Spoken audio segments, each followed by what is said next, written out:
Friends, fans, and fine folk, grab your drinks and snacks and come on down to the campfire for this short rest with me and my friends. Let's roll for dragons! Beer, beer, beer, beer, beer, beer, beer, beer, beer. Hello, everybody. Hello, and welcome into this. Oh, sorry. There seems to be something blocking my. Sorry, what is it that's blocking my camera? I didn't. Oh man, what is? Oh, sorry. This is so awkward. I didn't. Excuse me. You're interrupting my interview. I didn't mean to have. I didn't mean to have this. This is so embarrassing. I guess I'm gonna have to explain now that this is the award that a fan made for me for winning best dungeon master of all time in this life and the next, in this universe for all time, forever and ever and ever. Amen. I got him so even. We should. Yeah, sorry, it's so embarrassing. I don't like to bring it up, but You brought him up. I don't like to bring it up, but since it's here as a topic, I suppose we should address the elephant in the room that I won this when Erin and I were both up for the same category. So that must be a bit awkward, Erin, for you to have lost to me. I mean, like, it makes sense that they don't want to support small Australian creators. I mean, I'm actually a solo creator. I'm actually a solo creator, and you have all of this and more, so I'm actually smaller than you in that respect. Wow. Mathematically, it works out. Also, I would have, let's be honest, I would have brought this up anyway, because I said so in my acceptance speech, that I would be that I would be a pain in the ass about this forevermore. But I'm extra happy to bring it up, because I heard Gareth talking shit at the end of his last stream. When he was, yeah, because that's right. I went back and watched your streams to try and prep for this and just see if there's any. And at the start of Gareth's last stream, he was like, "Oh, make sure to tune in on Saturday or Sunday or whenever it is to talk to Rob." Who's Rob? Don't even know who I am. And he's coming to chat with me. And then at the end of the stream, he's like, "Oh, who Rob fella?" And somebody in this, somebody of players has to be like Robert Hartley. He's the guy who took the Crit Award nomination from us. And he's like, "Oh well, then fucking starts calling me out as if he's gonna kick my ass in a parking lot." You gotta know about Gareth. He talks mad shit. It's to anyone and everything. It was the same with the Hunger Games shoot. He was gunning for me. Come in the energy of "we're gonna fight you for it," Of even course. though you're a whole island away. When we're in the same country again. Hey, we got friends over there. Yeah, I'll be coming to PAX Australia. We can throw let's down go. in a car park. Nice. So yeah, we'll start a fight club. But we get there and like whip the shirt off and we're like, "All right, you ready to go? You ready to go? Roll initiative." All right, I got a 7. You go first then. All right, roll for an attack. Here we go. Go on, roll for an attack. So I'm not surprised by this. I bet there's a sketch in there. I'm sure somebody's done it. There's a sketch in there somewhere of like an underground fight club, and you like remake the scenes from Fight Club like one for one, but it's just rolling dice against each other. Yeah, Instead of the Fight Club card, it's a D20. Yeah. It's just holding up. D20. Welcome in, everybody. In case anybody doesn't know who you are, who am I talking to today? I rolled a d4 randomly to assign you as well, so that you wouldn't have any kind of worry about like, oh, why is Nelio get first billing? Nelio, we'll start with you. Who are you? I'm Nelio. You can find me at Nelio Does D&D on socials. I'm a TTRPG enthusiast. I'm also co-founder of Let's Roll for Dragons. So thank you for having me on. Appreciate You're it. very welcome. We'll chuck across to your side, Erin. Hi, I'm Erin, also known as Tiny Teammate on socials. I am our TPK Dragon Master and the other co-founder of the Dragons. Of the dragons. Well practiced, Erin. Well practiced. This is why I won. Andy. Andy's below me. Hi, I'm Andy, also known as Andy Tries Cosplay. I am a cosplayer and a one-shot GM master for Let's Roll for Dragons, and I'm in medieval gear, so woo! Nice. Thank you for dressing up for us. And then we have artwork. Introduce yourself. Yeah. Cool, thank you. Ah, and then we have Gareth. Yeah. So, hey, I'm Gareth. I'm one of the mini campaign masters for Let's Roll for Dragons, and yeah, that's about it. Cool. Just It's good watch it to now have and you again. on. Have you all on here.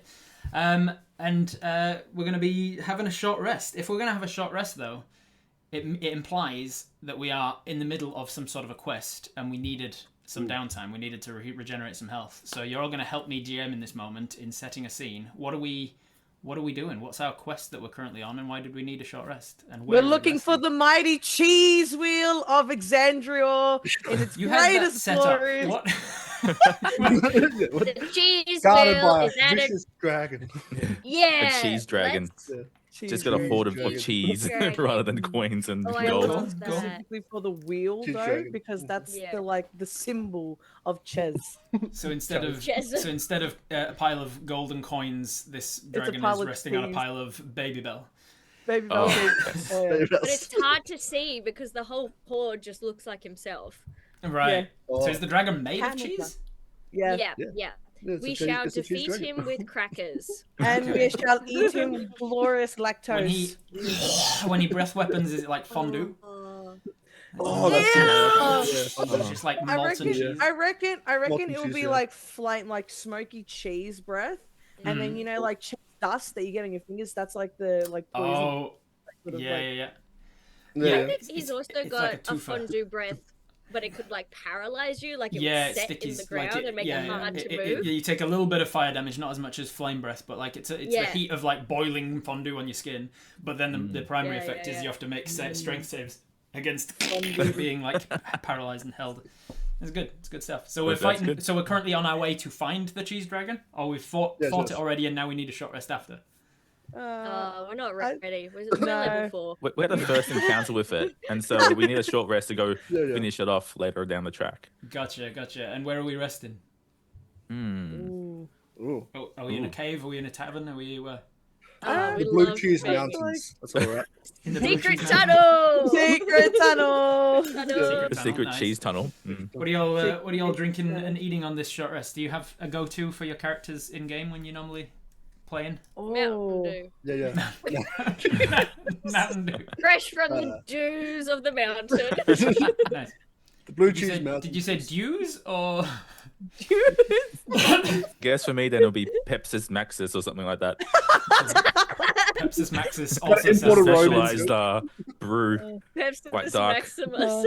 I feel like I would have slain a monster of the north and pulled that into my chalice to drink. Gareth, what you got? I'm just snacking on a bar of kebab. Nice. I think I went out and I slayed a one of those metal gorgons of D&D.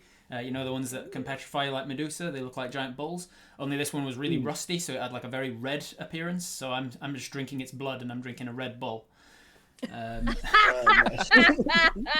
I was trying to figure out where you were Oh. going with it. You knew I was setting I something. was so into it. It I was a like, journey. yeah, It the was a blood journey, of but we the all went bull. together to this journey.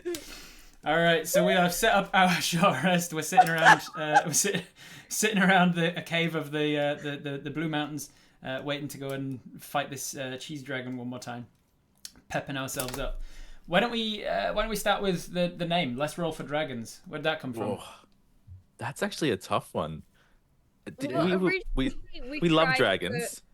Yeah, so it's Who doesn't? dragons, and we're like, okay, what can we do with them? It pretty much focus on the word Very dragons. sexy Dragons. What works? Yeah. then Start it was like- spitballing around there. Roll for dragons, Mm. but then that was taken Mm. by Roll for Dragons someone 2. who does cat videos on YouTube. What? Yeah, something- it was weird. Something random, yeah. It wasn't very D&D oriented. And then we Look Look just out! kind Here of, like- comes my Didn't kitten. you have like a No. kind of crit, like crit dragon or dragon Yeah, horde and stuff like that? And then I Or- think we were like just trying to put in filler words of like, oh, like hang out with dragons or da da da da dragons. Dragons. And so we just ended up with let's roll Let's for roll for dragons. dragons. And it kind of rung, and it's just stuck with us. We actually like logged onto it like straight away. Yeah. It was very like clear. No, that's it. That's the one. So No, yeah. did Dragon D's nuts come up as an option? Sadly wasn't not. it? That All wasn't- right, that we'll wasn't get one back of to the the drawing thoughts. board, Aaron. Yeah. We've got to We're change gonna start name again. change right now. That's our after hours streams, guys. That's our. That's the after. Yeah, it's the after dark. Let's roll for I thought Dragon it D's was nuts. Let's roll for bad dragons.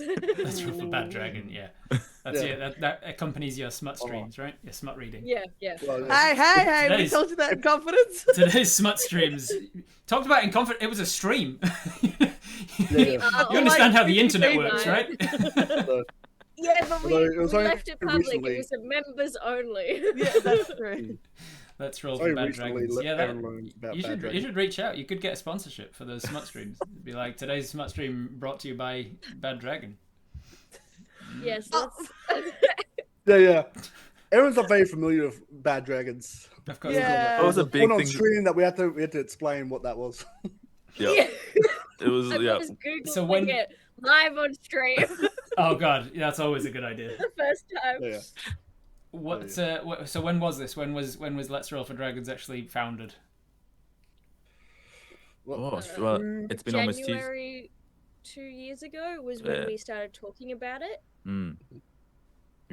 Or Those Yeah, no, January discussions- 2 years ago, and then we started prepping and like getting a little tech together because we were originally streaming earlier just with friends, not streaming, sorry, playing online with friends. We were like, oh, we can just get that already, put it on online and just yeah. stream. What's the difference? If we're filming it for Discord, surely there's no difference filming it for an audience. Holy heck. Did we undervalue that? Yeah, there's quite a bit of difference, huh? Massive Yeah. difference. Don't let Yeah, anyone it's- tell you otherwise. Yeah, it's one of the things I It's seamless, hear man. often from people who end up just going like, oh yeah, we were just doing our home game and we're like, oh, I'm sure this is hilarious enough that people would want to watch it. Let's just go live. And then noticing there's such a massive difference. There's the odd outlier. I had Blackwater on here a while back, and M from Blackwater said that they basically did that. They were just like, no, go live, why not? I think Legends of Avantris also an outlier where they were just like, yeah, we'll just go live with it, and then suddenly they were uber famous. It's true. And like, oh, that doesn't bloody work for hilarious. everybody. These guys are not the not the rule for everybody watching. Going, oh, I can do it. If they can do it, I can do it. It's kind of like the equivalent of like, I was walking down the street and then some talent agent saw me and gave me a multi-million-dollar deal for whatever. You're like, that could happen, but more likely to actually need to do the work on understanding the differences between creating content that's going to be consumed for people and just hanging out with your even friends. just how you, I'm sure as you know, like even role playing's a little bit different, or Yeah. like GMing and trying to get to story plot beats is Yes. different, and like Yeah, the pacing's different. Yeah. presenting yourself on stream versus at a home game. Like if you need a stretch, you can just get up and leave and still be a part of the story. Yeah. Or like, my home game, I sit on the couch while the rest of them are on the dining room table. And that's That's how so I play. Aaron coded. Just like you guys sit there, I'll lounge back. Let It us is- just They lag horizontal are on right Honestly, next that's to still each part of it. other. But the cat's on the couch, so that's where Oh, that makes sense. But I had a background in film and TV, and Gareth had a background in audio. So it was just kind of like, well, we've got this history of knowledge of support that can kind of help us with it. So surely it will be okay. Simple things. I think Roll the dice. we and maybe find out. also misunderstood how much it would consume our lives in terms of how much effort we wanted to give it, if that makes sense. Like Yeah. or just how much we would enjoy doing it and therefore want to put a lot more work into it. Yeah. So let's go back even further then before we get too far ahead. Where did you all actually begin with tabletop roleplay and all kinds of stuff in the first place? Nelia, you want to Oh, do do you want me this? to No, start? it's not. Yeah. So I played Adventures League, which was hit and miss, but overall, I met some really amazing DMs who it would just really be sometimes me, them, and one other person at different places, and yeah, had some really good games with that. And then also we had a group of friends who decided to run a game, and some of us liked it, some of us didn't. I definitely bloody liked it. So and and ever since then I've just been trying to play as much what was it that D&D. got you into Adventures League though? I wanted to play. I heard about it and I was like, curious about what it was like. Did you have anybody in your And family that played, like older brothers or anything? no one in my family played. I was the first person ever. So I'm So also like where did you even hear blocking off about the it then? kiddie Because who's going to. I found that it, like in my life anyway, like it wasn't part of my zeitgeist because nobody around me played. But if nobody was playing, how did you hear about it on like through cartoon? Did you watch the D&D cartoon or anything like that? I'm honestly, it's a bit of a blur in terms of where, but I think it was, just general like knowledge. I think friends probably talked about it. Yeah, part of the zeitgeist just heard about it somewhere. Yeah, and then it sounded something out. that would be interesting. And did I you didn't go really to like have. a game store for the Adventures League? How did you find the places that actually So played? they did it at a pub. What? Yeah, it was in Were you Footscray. old So enough? yeah, I only started playing like when I was like 19, I think. Oh wow. Oh, So yeah, old. not yeah, So back in 1920s when I started. 1827? Oh, But then if you I'm take into sorry. account that like Andy. I'm like 30, so then that's like a fair bit of time. So, yeah. But it was my first creative outlet. Before that, I hadn't done anything creative. I don't do art. I don't do anything like that. So, yeah. It was the first thing that was like an avenue for storytelling and making something that's not yourself, using your imagination and stuff. What was your background before that? What were you doing that wasn't creative? I was always like sports oriented and like gym oriented and science oriented. So it was very like there was nothing big difference. Yeah, like I did a Bachelor of Biomedical Sciences straight out of high school, So it was very, very different from what I've been doing in the past. And so you got into Adventure League through the pub, and then eventually, did you convince your friends to actually start playing? I think it was very similar timing. So so I'm not sure exactly what started first, but it was around that time where friends were like, let's play a game. And I had a friend who Dan who DM'd. And then from then on, it was one of the modules, like a starter we set. We did Fandelva's, mine's Fandelva, which is a great one to start with. Yeah. Loved it. Yeah. Most of us died straight. Like we got a TPK in the first like section, which is very common. So yeah, that's pretty much my story. So cool. It's been fun. Aaron, I've really been enjoying it. How'd you get into it?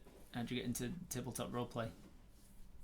Well, like fantasy, like would always be a big thing of mine. So like when I was a kid, I would run around and play Lord of the Rings on the trampoline and stuff. Family into fantasy and then, Lord of the Rings as well, or were you an outlier? Yeah, every summer would watch Lord of the Rings down by the beach. Nice. At our shack. That was our thing. And then, like did the whole thing. Oh, I want to be an actor. Want to be a storyteller. Want to be an author. Want to be a director. And then found D&D through community, and was like, that looks pretty fun, and was very hyper focused on community. And then a bunch of friends of mine were like, oh, have you heard of Critical Role? We should start playing D&D. And I was like, nah, but I have heard of community. We should start playing D&D. And then moved to Melbourne, found a group, and answered an online Facebook thing of like, hey, starting a new D&D group if you're interested. And that's where we met Nelio and one of our other GMs, Dan, for the first time. And nice. Damn, that's a serendipity happening. Just finding it on Facebook. Being like, yeah, I'll answer that. Yeah. Where did you move from to Melbourne? Well, I had to from Tassie originally, so I had to cut off my second head as tribute to make the journey. Hence the name Tiny T-Mat. Gotcha. Wait, do you have to explain like Tassie to like people in the chat? Yeah, sure. There will be a lot of people not knowing anything about Australia. So for those in chat, Tassie is so small that there's a lot of jokes about incest. And even they have like plushies of Tassie devils with 2 heads. So I am not an incest baby, but don't we have some very tiny towns here in New Zealand where we make similar jokes about how everyone from there has a scar here from where their 6th finger was removed. Or, Yeah, yeah. or people, I mean, people, you know. people going through divorces being like, we're maybe getting a divorce, but I'm still your mother. You know, it's That's just like a Lannister style. It's fine. Yeah, yeah. There's only so many people there. Hey, mathematically, we're all product of incest of some kind or another. Because if you go back enough generations, you can't keep doubling the amount of unique ancestors that you have before you get to a point of like only like 20 generations ago. There's more people that have ever existed in the world, and you're like, well, some of those have to have been the same person. So for sure. hey, it works. Andy. I'm so glad to be brought in after the incest chat. Speaking of so, incest, Andy, how did you get into D&D? So, as much as it is well known, I'm a big nerd. My family, particularly my mother, has always been very much of a nerd. Lord of the Rings, Star Wars, everything. Like, you know, really, really into those books and movies and all the fun jazz. While my dad was sort of the musical side of things, and I guess that's sort of when Andy was created, that sort of merged into both. So I loved fantasy and that idea of something that isn't what we are living in today, and this world where magical things exist and everything wants to kill you, but it's fun and cool. Yeah. And you get to run in a field and la la la la. Also, my Greek heritage, a lot of ancient Greek sort of stuff really played into my love for the fantasy. Because, you know, when you're thinking of ancient Greece, you're thinking of like Medusa, the gods, you know, that kind of Hydra, that Hercules, Hydra, yeah, exactly. Mermaids are very Just big most on of the mermaids. monster manual, really. Pretty Let's much, be yeah, the honest. entire thing, you know. You just look at the There's monster manual and be wives like, in there. "Oh yeah, it's stolen from my culture." Yes, Yeah. absolutely. Oh, yes. Not Is that actually a how Wendigo? that works, Mine. and she's not. Medusa isn't the type of creature. That's a name, but sure, we'll go with that. Pretty much, yeah. And then when I've always loved acting and getting up on stage and talking because I can just ramble for hours. And when I got to high school, there was like a part of my life where I was like, "What am I doing? Like this is not like fun anymore, just playing pretend to myself." And I stumbled because I said that and my devices listened to me. I stumbled across a Critical Role Vox Machina stream on YouTube in the early days when they started streaming Vox Machina, and I was like, what's this? And I started watching it, and I went back to episode 1 and instantly fell in love with D&D. I loved the aspect of getting to voice act, getting to tell your own stories, even dress up, build that connection with characters and friends. And I was like, oh wow, these guys have, I know we just got off the incest talk, but I was like, wow, these guys must be siblings or cousins or something because they're like really close knit. Because I didn't have a really close knit group of friends. I had my absolute gorgeous best friend, who's my ride or die. And when we were in high school, I told her about D&D, and I was like, I really want to play it. And so we looked into it a bit more, and we found. If this is, mind you, this is Australian high schools. Yeah, some girls are really mean. We found that there are not a lot of people in our high school who enjoyed that stuff. So we brought it out to community and sort of stuff.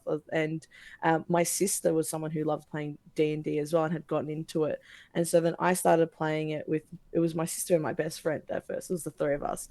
And then I wanted to DM. I was like, cool, I want to tell my story. I want to do this. And so I actually did my own first homebrew campaign, not based off of the books, but it was set in ancient Greece. Where the players had to go and apprehend Zeus for his crimes. And then I just started getting more and more into it and started becoming more of a nerd. And then the funny thing is someone was like, wow, like, you know, you're a really good DM. You should get more dice. And I was like, wait, you don't just use the set of dice that they give you in the box. And so that's also where that problem emerged. But it's sort of broadened out as much as like you don't realize how many people enjoy D&D or fantasy until you actually start talking about it to other people, and someone goes, I like that too. And that's how I met Let's Roll too. I was like, hey, I really like, you know, dice and dungeon masters and stuff. You guys are cool. And they were like, come here, Andy. We'll take that and put it here. Yeah, Yes, that's you're now pretty much running my things story. for us. Yeah. That's awesome. I love that. We do gravitate towards our people, don't we?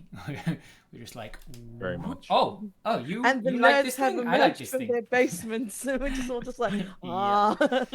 I was some going through an autism assessment at the moment, and it's like a long process because she like makes no qualms about being very thorough about it, and like she's doing all sorts of rigorous testing and stuff. And she was saying yesterday we were doing a section about socialization, and she was asking me all sorts of stuff about how well I interact with people that don't have my interests, and I was like, I don't care. Like I'll be polite. I've learned how to be polite, but I have no interest in somebody that I have nothing in contact with. I'll try my best to like dig and hunt and find that one thing that we've got in common that we can talk about, something that's an interest. But it's an effort. It's a work. And she was like, is it like how do you feel after socializing? And I was like, well, how I feel about it kind of goes back to how I dislike the terms introvert and extrovert and people categorizing themselves as like solidly one or the other, because I think we're all both, and it depends on so much on circumstance. If I am around a group of acquaintances or friends of friends who are talking about sports or something that I have no interest in at all, I'll be drained afterwards. I'll be exhausted. It takes energy from my battery to maintain that kind of politeness and blah blah blah. And if I'm around my people, like nerds and people who love D&D and talk about it I'll come away energized and recharged and be like, that's where I got my battery from. So it's like, whether I'm introverted or extroverted depends on who is around me. who is there. Are they draining my battery or charging? But yeah, we do tend to gravitate towards our people and have interests to be like, yeah, let's nerd out about dragons for a bit and talking about the Did you zoology seduce this and breed? dice and- exactly. Like what type of dragon was it, and from what kind of law was it? Like a Chinese dragon, or was it like a Norwegian dragon? Or, yeah. So yeah, I can relate hard. Gareth, how'd you get into all of this? So my journey started with a friend back. So I was from a small country town of about 3,000 people. So there wasn't D&D at all. But my friend Do you had also have hero... two-headed Tasmanian devils there? Or... Yeah, that's in the second town of Home Hill, mate. But my friend had a game called Heroes Quest, which was like a supplement for D&D where you didn't need a DM. So we used to play that and Magic the Gathering and all the rest of it. But I didn't really get my taste of D&D until I moved to England for a couple of years. And they have a thriving scene over there. And like Nelio, most of them are in pubs, but these are more like gaming pubs and stuff like that. Yeah. So I think in the first year, I did like 5 different games of my first year in D&D. So I ran anything from like a real heavy RPG to I did a dungeon crawl where every level had enough XP to get you up a level. Damn. So you went from 1 to 20 within, I think, 2 months. Oh wow! So I really got a real experience of like. And it was homebrew, that dungeon. That one was homebrew, and I think I went through 3 characters, and that's where I got my taste of power building from there. Yeah, fair enough. And you were playing that or running it? I was playing it. So in my first year, I played a lot. I didn't start DMing until the next year after that. I ran a couple of games for some English people I knew, and then came back to Australia, took a break because I went back to another town that really didn't have it. And then we moved, came down to Melbourne, and then within about a year moving to Melbourne, less than a year, 6 months, I saw a Facebook group pop up and went, hey, we're looking for some players to do a one-shot. And I went, oh, yeah, I've done some one-shots. It's just one game and be interested to meet some people down here. And then I went, yeah, see. So I joined that. And, I met Aaron and we were doing a Vetna campaign. And, I thought I think it was a weeknight or a Friday night. Don't do it, Gary. And this is great. It was like, oh yeah, we'll run from like 6 to like 10, just to give it a taste. And I went, oh, okay, cool, level 20 characters. So we finished the game at about 2 a.m. in the morning.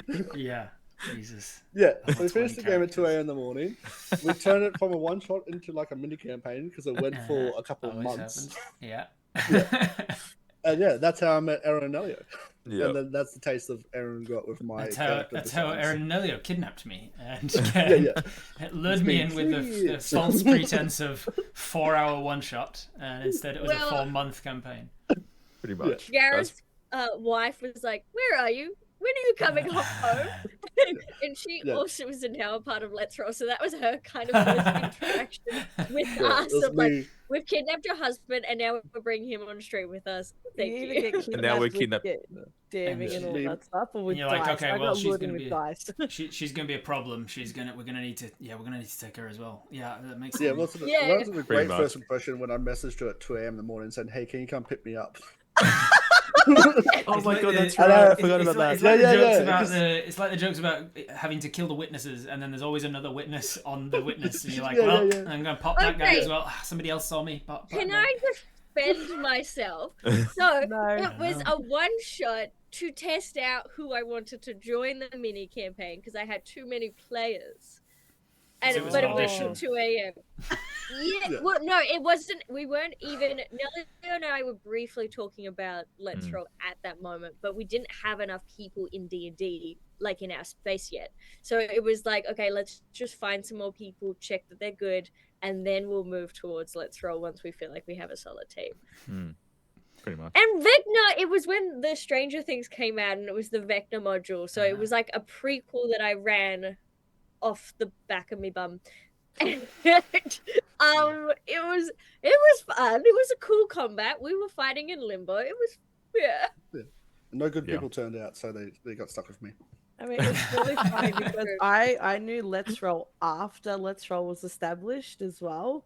So it's really cool hearing the stories of how these guys met. When mine was literally, I made Aaron a candle, a, a specific candle, because I was like, Aaron will wow, be back. these guys are cool. I've been watching them because I just started cosplaying.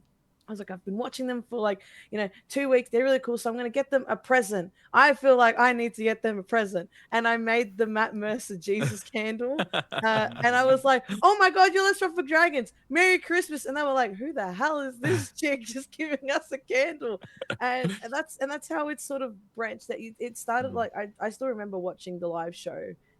Then Aaron was dressed up as our Lord and Savior Matt Mercer, and you get this feeling with the Let's Roll community. You get this feeling of home, and that's a lot of times. Sometimes in other, I know some people might have different experiences, but when playing D&D, you get that experience of like, oh, they're just playing to do this, they're just playing to do that. But with Let's Roll, I've always gotten the feeling of I'm playing with like family, with home, with something that makes me feel comfortable. And it's really, like I said, it's really like awesome hearing how they played till 2 a.m. I wasn't there for that shit, but like we've like grown into this beautiful community and outstretched, and like you've gotten different people starting at different points in time. So I think that's just really the beauty of like meeting like these pookies.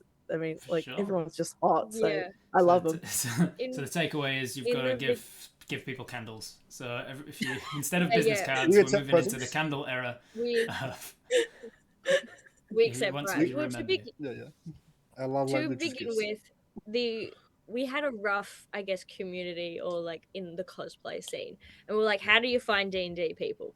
The easiest way to find D&D people is who dresses up as Critical Role characters. So we would just like go to the critter meets and like because we would also be dressed up and like become friends with them and like invite them on the stream, and then through that like became aware of Andy and was a friend of a friend's at the time. But yeah, it's also how I found a lot of our team, I think. So how did Let's Roll actually begin? Like before, you said you were Nelly were kind of throwing around ideas about it. Like what was the sparking thing? Was there like a single moment, or was it just kind of a build up of cumulative kind of like, yeah, maybe this is an idea over time? Was there one thing that made you go, you know what, this would work? I'm not sure. Are you? I Do don't- you... It must be like a think it was cumulative. a cumulative build Yeah. up. It was because like the first session, as Oh it my always god. is, was an So absolute janky. I don't think it's like even on we YouTube. had no, that's hidden. We had like separate microphones, so And- everyone had like a different delay. And then It was- chat's like, we can't hear you. There's an echo. And I'm kind of like, leave me alone. I'm trying to play D&D. Why are you interacting with me? And so it was a massive learning curve. I Massive. don't. Maybe there was like a point of like, okay, we've got it. We know what this is gonna look like, Mhm. or how we want to run things, or what we kind of want our vibe to be. But janky throwing spaghetti at the wall until we got there. And that was like 2 years ago. Yeah. Yeah. Like 2 years ago. And Yeah, We're still learning. Like, we're Yes. still trying to Was get it- things so- right. so for those who don't know, you have like a variety of all sorts of different things. You've got like you're running a Dagger Hat one with Gareth. You're running a Marvels one, right? With Andy, right? You've got your Let's Roll for board games. What was that, sorry? So we do one shots on Mondays based on different pop culture around one shot GM's hyper focus. So that's where Andy GM's there. Gotcha. And then we do mini campaigns on Thursdays, and that's where Gareth comes in. And we try and do different role play systems. So currently I'm doing Daggerheart. Our next one will be Cyberpunk. And then on Sundays we'll have our main campaigns, which I GM, but rotating through kind of different themes each time. And then when we're like, hey, anyone free Tuesday? Let's do a random board game stream, is kind of like get thrown in there as well. And was that sort of the formula from the beginning, or did you start with just D&D once a week or whatever, and then evolve into that? We were starting with like Sundays was our first thing. Then we started introducing one shots, and then we went into the Thursdays as well. So it was a gradual build up as we had a bigger team and more people supporting us, and people seemed to want more content. So it was kind of like that's what kind of drove that. Yeah. And The I think algorithm our told us friend- to stream more.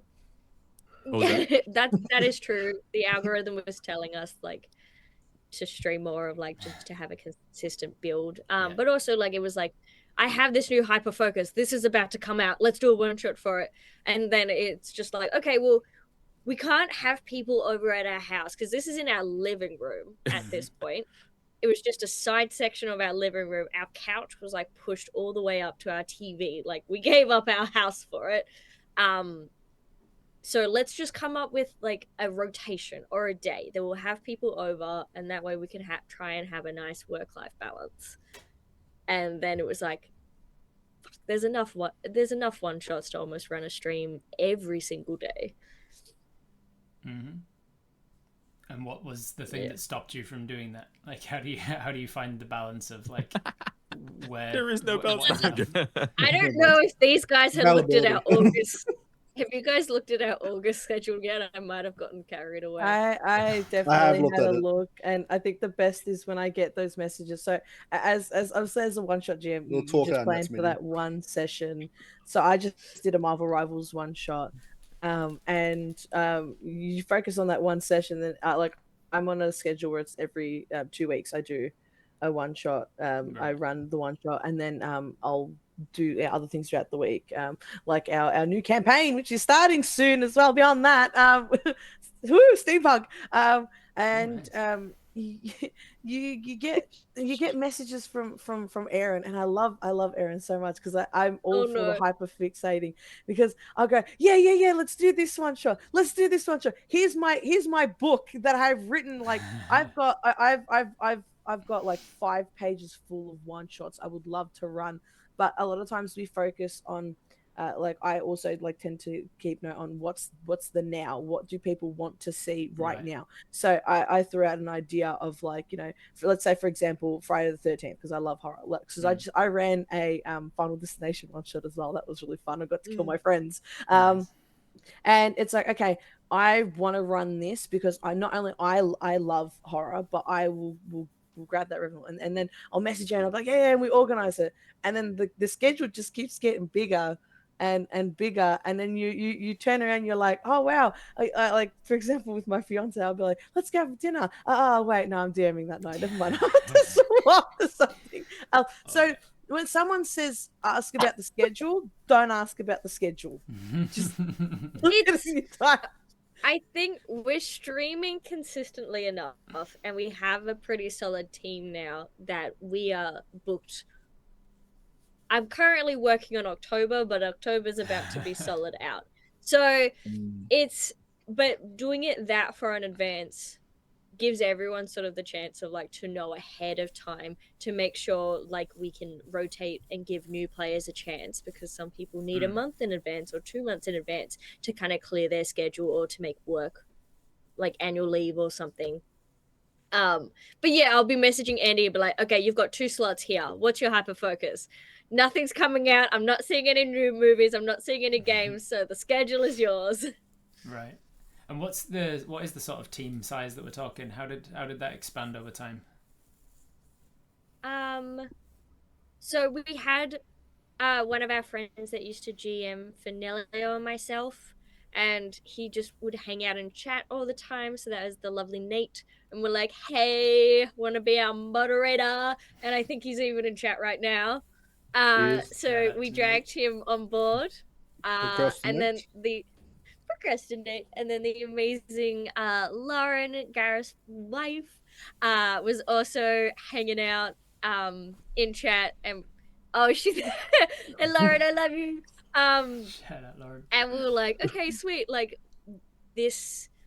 doing this kind of takes like a little bit of an emotional toll, but we also want a safety support for like new people coming to us, and not if they've got any problems, then let's have a person they can talk to. So Lauren very kindly took over the role of dragon support, and then our friend Dan, God, kept doing one shots for us, and we're like, yo, just be a part of the team already, my man. And he did. And Andy came on as our other rotating one shot DM, and that was amazing.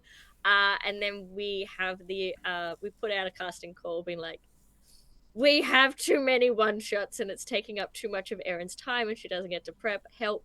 And the amazing Benny responded to that one. And then when it came to building our studios, one of our friends showed up every day, and that was the legend werewolf. So I think that's 9, if I count correctly. That's a lot of people. How do you manage the fact that every one of those people has their own life and schedule, and how do you get that? Is it just the product of like you give them so much notice of like, here's 3 months, make it work? No, they need to prioritize. Let's right. No. They know what they said. No, it's we have a monthly meeting, and we have a rule of like, you're not supposed to be in. I don't want you, for your own sake of having a work-life balance, don't come over more than 3 times a week. So we just kind of balance it out and make sure everyone gets a nice kind of time at the table, but then time at home. It's, it depends on what we're doing. Does someone else want to take this question? I'm the one that I say. Do you want to own personal responsibility? Yeah, on a perspective. You could let's put the line right, like here's the line, last line, right? You've got, so this is my life, right? I'm engaged, so I'm planning a wedding. I cosplay. I work full time as an education support worker. I DM. I'm also a fur mum to my baby boy Zeus. So you've got the five main ingredients to your soup, right? And then you've got to sit there and think, because with the rule that Erin's put out of you can't be in more than 2 a week, like, or more like 3, like it does give us that flexibility to be like, okay, during this time I can make this cosplay, I can plan this part of my wedding, I can spend time with my fiance, I can make sure my dog gets walked, kind of a situation. It's all comes to a lot of times organizational skills as well, because you can't just like turn around and be, oh yes, I'm just going to DM, and then it's like your dog's there like, so when you going to take me for a walk? Yeah, like when's that going to happen? So I guess you sort of build around your own schedule, and obviously Let's Roll for Dragons is very flexible. With a consistent stream, we've also got times where we sometimes it might even get like a guest GM to come on board at a time where it's like, okay, I really can't do today, for like in like 3 weeks I really can't do it, so we take the opportunity to bring someone else on board. Like we ran a Crash Pandas, but instead we're all cats, and the lovely Amy Louise M DM'd that session for us as well, and it was fun because Erin and I got to play in it and be on the perspective of playing it. So it just all comes down to organizational skills and taking that step to be like, okay, sometimes it is too much what's happening, and reaching out as well, because we've got a great community here that there have been times where I've turned around to Erin and be like, I really can't, and Erin's just been like, okay, this is what we can do, let me support you. So that's the gist of it pretty much. Nice. Although we are all obsessed with each other because we do spend more than 3 days a week at Erin and Noah's house. Yeah, we do have a lot We of people. spend 3 days a week, maybe. Well, I spend 7 days a week here, 20. But it's also like every night we're playing Overwatch. Like a lot of us. Yeah. So a lot of us are talking on the daily basis. But again, it's just, we like to check in with each other. How is everyone's capacity? Each with that monthly meeting, I think it's greatly changed of like if anyone's not going okay, or if they're not happy with the structure or something's going on, or they need to take a step back. There's a monthly check-in to do that. And we've kind of we've changed a lot in this year since the studio, and it has I think given a little bit more of like a separation between, okay, as you can see right now, I am in studio, Nelio's in his study. So you said that you're working on October at the moment, and for future people listening, we are filming this the start of July.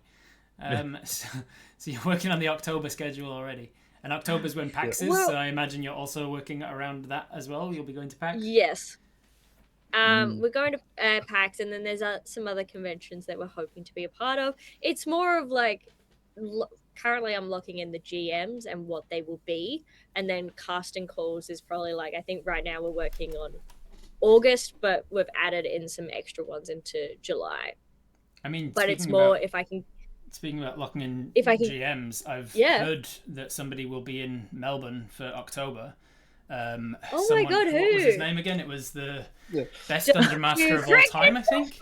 I think he was the best Dungeon Master of all time that might be in Melbourne in October. Can we get a count of how many times this trophy fucking shows up? Maybe he would be keen if you were to reach out to the best Dungeon Master of all time. I mean, it's a bit of a risk, because like Matt Mercer's a hard pull, but like this guy's even better by definition.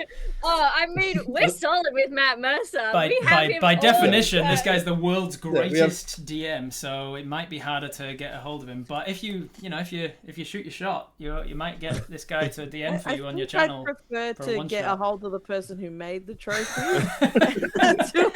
Get a hold of them right around here, maybe. No, I just give him a hug and just be like, make me one, and I'll give you a candle.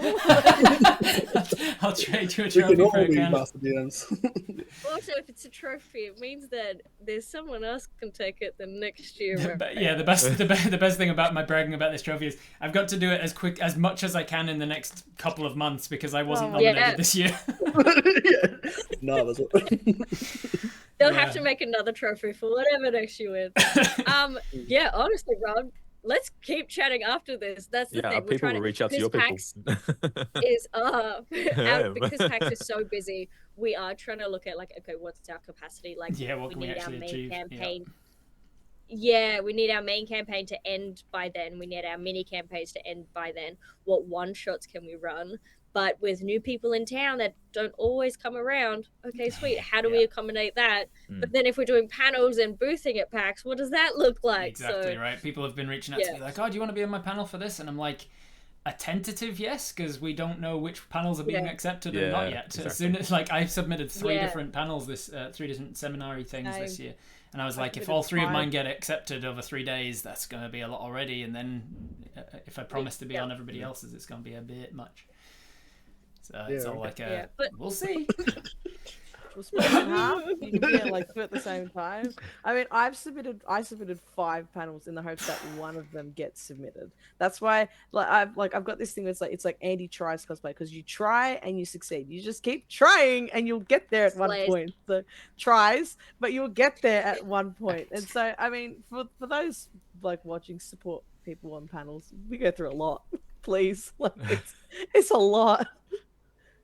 Yeah, I mean, it's a bit of a risk, isn't it? Like, I submitted 3 panels in the hopes that one of them gets accepted, and then if all 3 of mine get accepted over 3 days, that's going to be a lot already. And then if I promise to be on everybody else's, it's going to be a bit much. So it's all like we'll see. We'll split it in half. Please, like it's a lot. Yeah, it is a lot. What? Tell me about the studio. You said that you got one this year. Like you moved it out of your living room for people to come around, and you actually got a place to. Tell me how did that come about? Yes, go, Gareth. You talk about it. You go. Hard efforts. No, you go. Well, it was very much a joint effort. Like it was a lot of work. It took us like close to 2 months to really fully get ready. Sorry, cat is being very naughty. Still totally going, to be honest. Yeah, it still is. We recently like added some more stuff and tried to do some more sound, not soundproofing, but like just making the sound a bit better and adding carpet and whatnot. And we're still not exactly happy. So there's always more improvements, but we essentially have converted the entire garage into like a studio. So someone bought a house. Oh, we were Someone bought a house and then we commandeered their garage. I love it. I mean, that's the only reason to buy a house. It was literally one of the things that I was looking at when I was house hunting. I was like, oh, this has got a standalone garage that's like a granny flat situation. Oh, that could make a good studio. When I got to talk to Matt Mercer at Supernova, I was like, thank you so much. I bought a house so I could put my stream in it because you inspired us. And he's like, okay. Like, maybe you should have just bought a house for buying a house. But yeah, we were very lucky that our community was able to help us out a massive ton because obviously you can imagine converting a garage is expensive. But yeah, this is some of it. Damn, that's good. It's even better when you're inside of it. Oh, great GM. That's what she's. Yeah. Everything's better inside. Always better inside.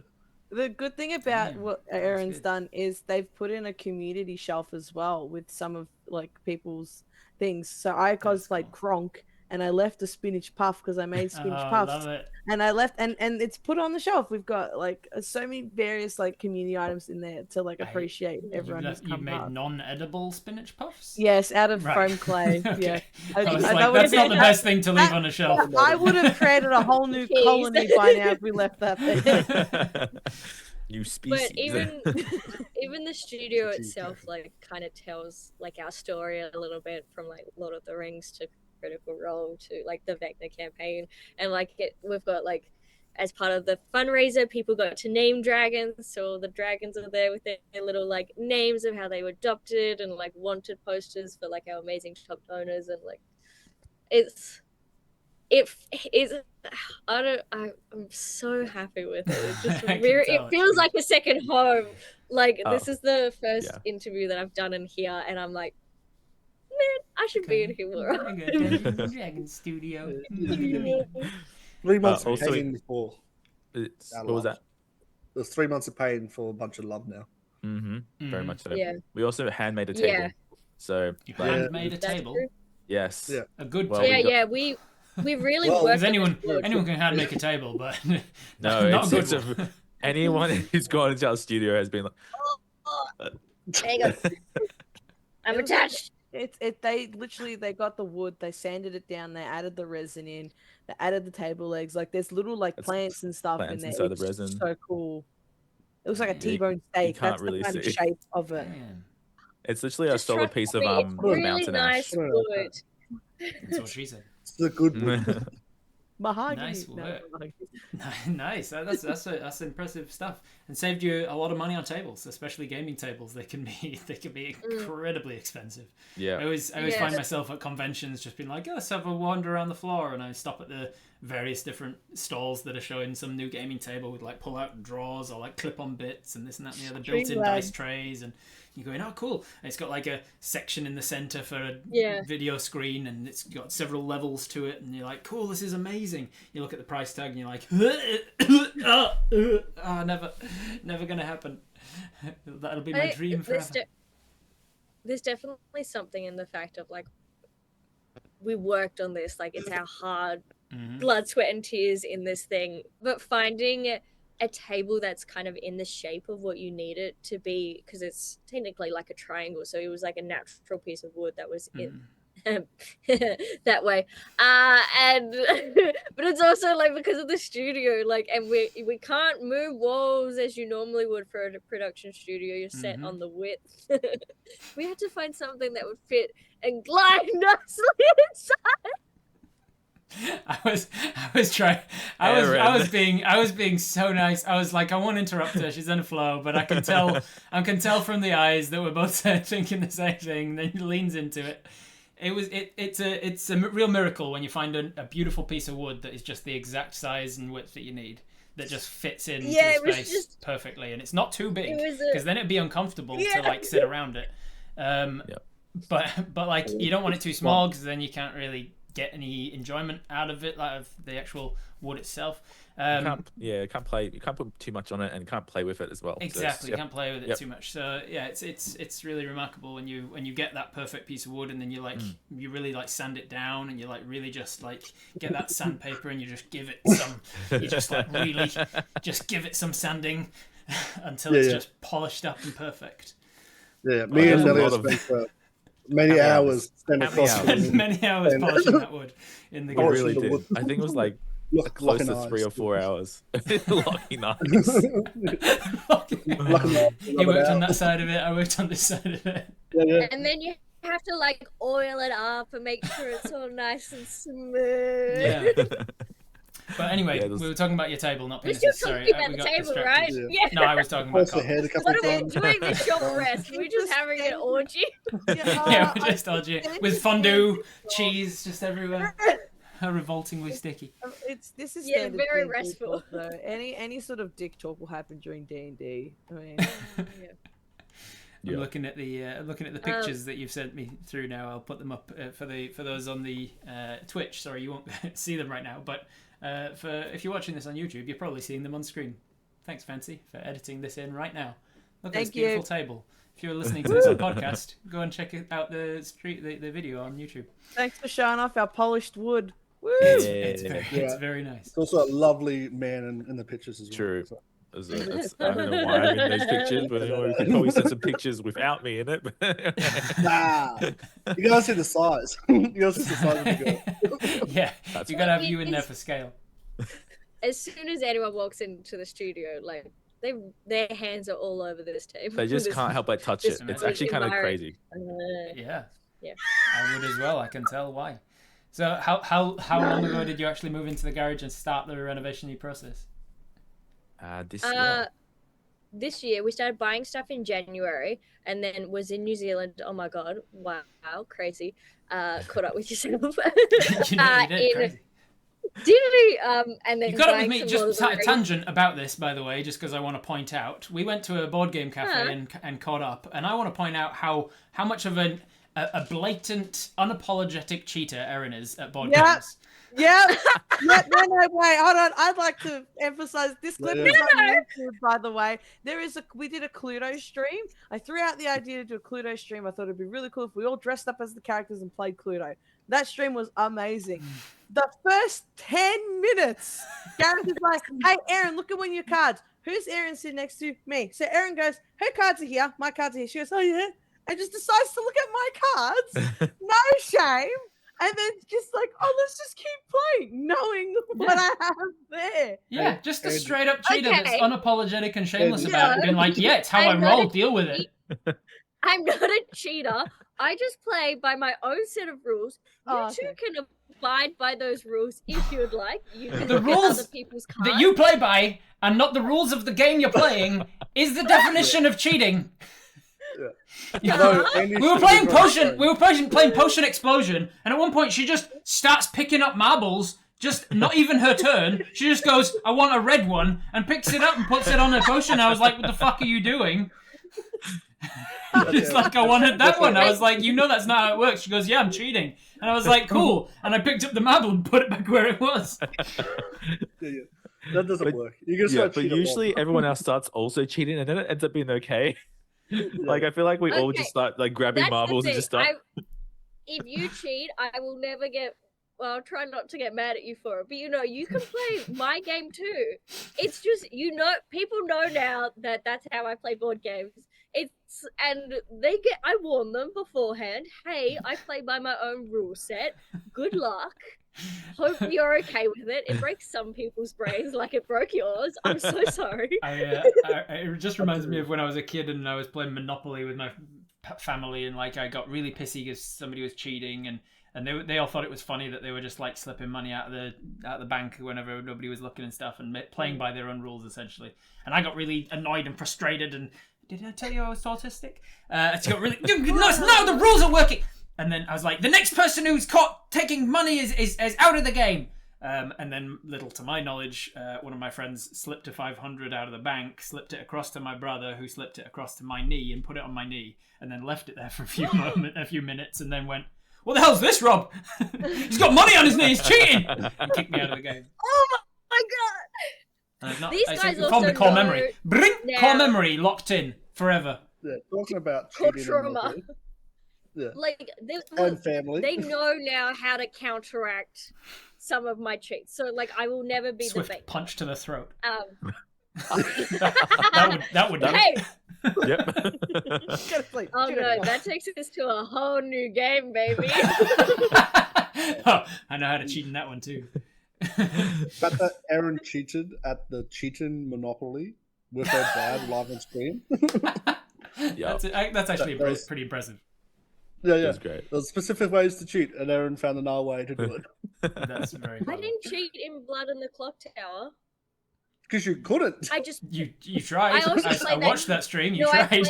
Yeah. I saw your eyes looking over differently. when somebody was looking at their token to be like, "What role am I?" And you were like, "Ah." Yeah. Thankfully, whoever it was that was sitting next to you was smart enough to turn it away from you. Oh no, there was a warning at the start of the stream. It's like, hold your token away from Aaron. Although Aaron's very forgetful, so she'll look at the token and forget what it was when she's trying to look for the token. I think I was maybe this one. I have no idea. I played ran Blood on the Clock Tower for the Viva Dirt League guys recently. We did 3 games of it, and they'll be coming out soon. I think there's one going to YouTube, and then the other 2 are behind the paywall. But yeah, it was a lot of fun.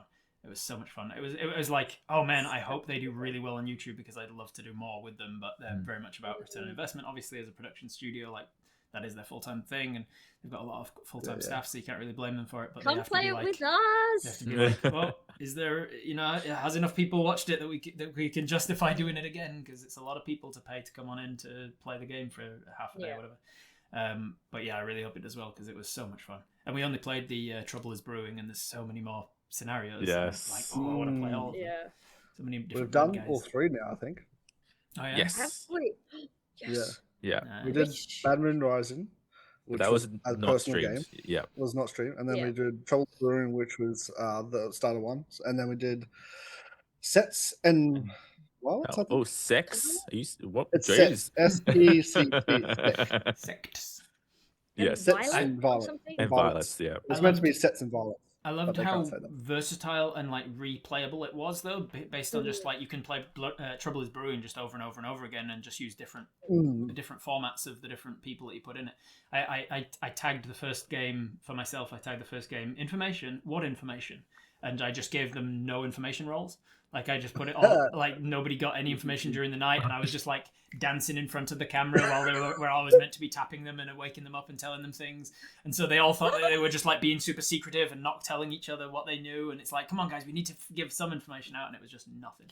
And then I titled one of them "That's Misinformation to You," and I just gave them like all of the misinformation roles and poisoned them and given one of them as a drunk and one of them as, and so they didn't know what information to trust. And yeah, it was You're great. giving Aaron ideas here. so good. Please stop.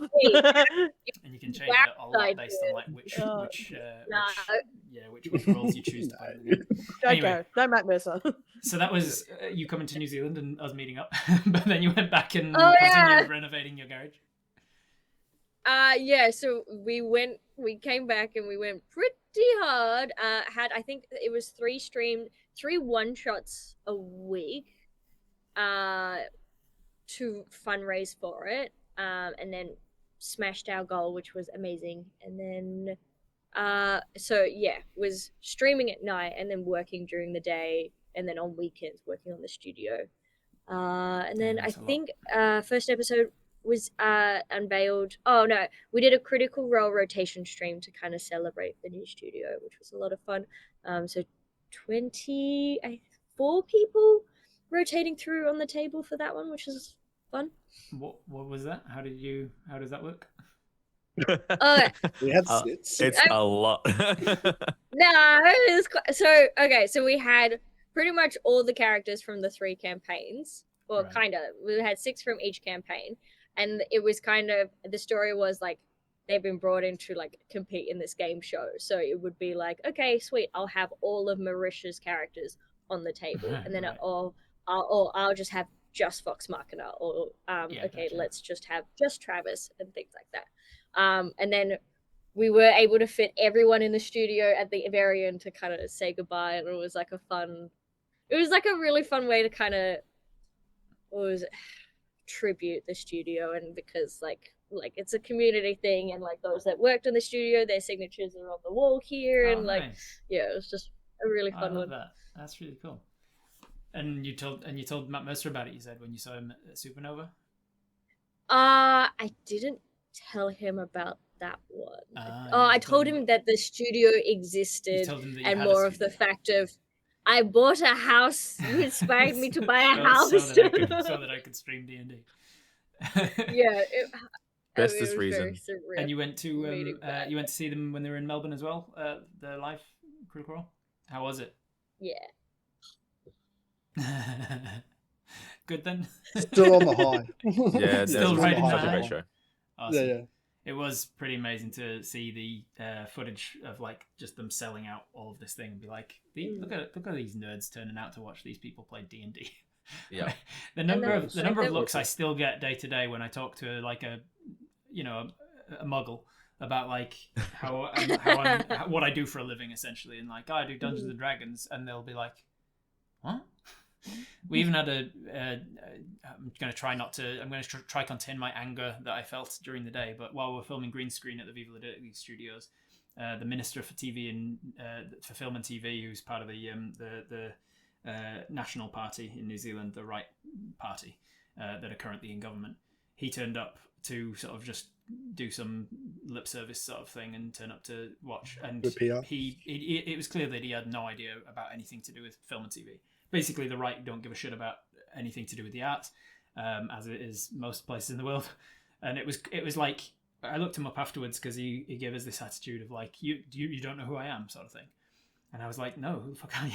Looked him up afterwards, and I was like, oh, he was the minister for some other department that has nothing to do with arts and TV, and then he was the minister for this other thing, and then he's just like a career politician that bounces around wherever he's needed. And it kind of gave me the impression of like, when the National got elected, they were like, oh, we need someone head of film and television. Does anybody know how to spell TV? Yeah, okay, we can do it. Does anyone have a TV? Yeah, that kind of a job, because he came to the studio. Viva La Dirt League has a physical studio with the largest green screen in Auckland, largest permanent green screen in Auckland. Oh, not just a garage. And has like, I'm not bragging for you, I'm bragging for the sake of like, he's the film and television minister of New Zealand and doesn't know about this shit.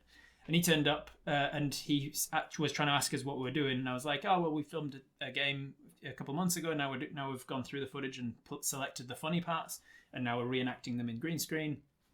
And he can see there's a studio full of like 20 permanent employees. We've got like a dozen people on set with camera and lighting and everything. And he goes, what? And then I tried to explain it again, and then one of the other actors jumped in to try and explain it. Yeah, we roll dice, and we've got a YouTube channel, and blah blah blah. And he said, no word of a lie, he goes, and people actually watch that.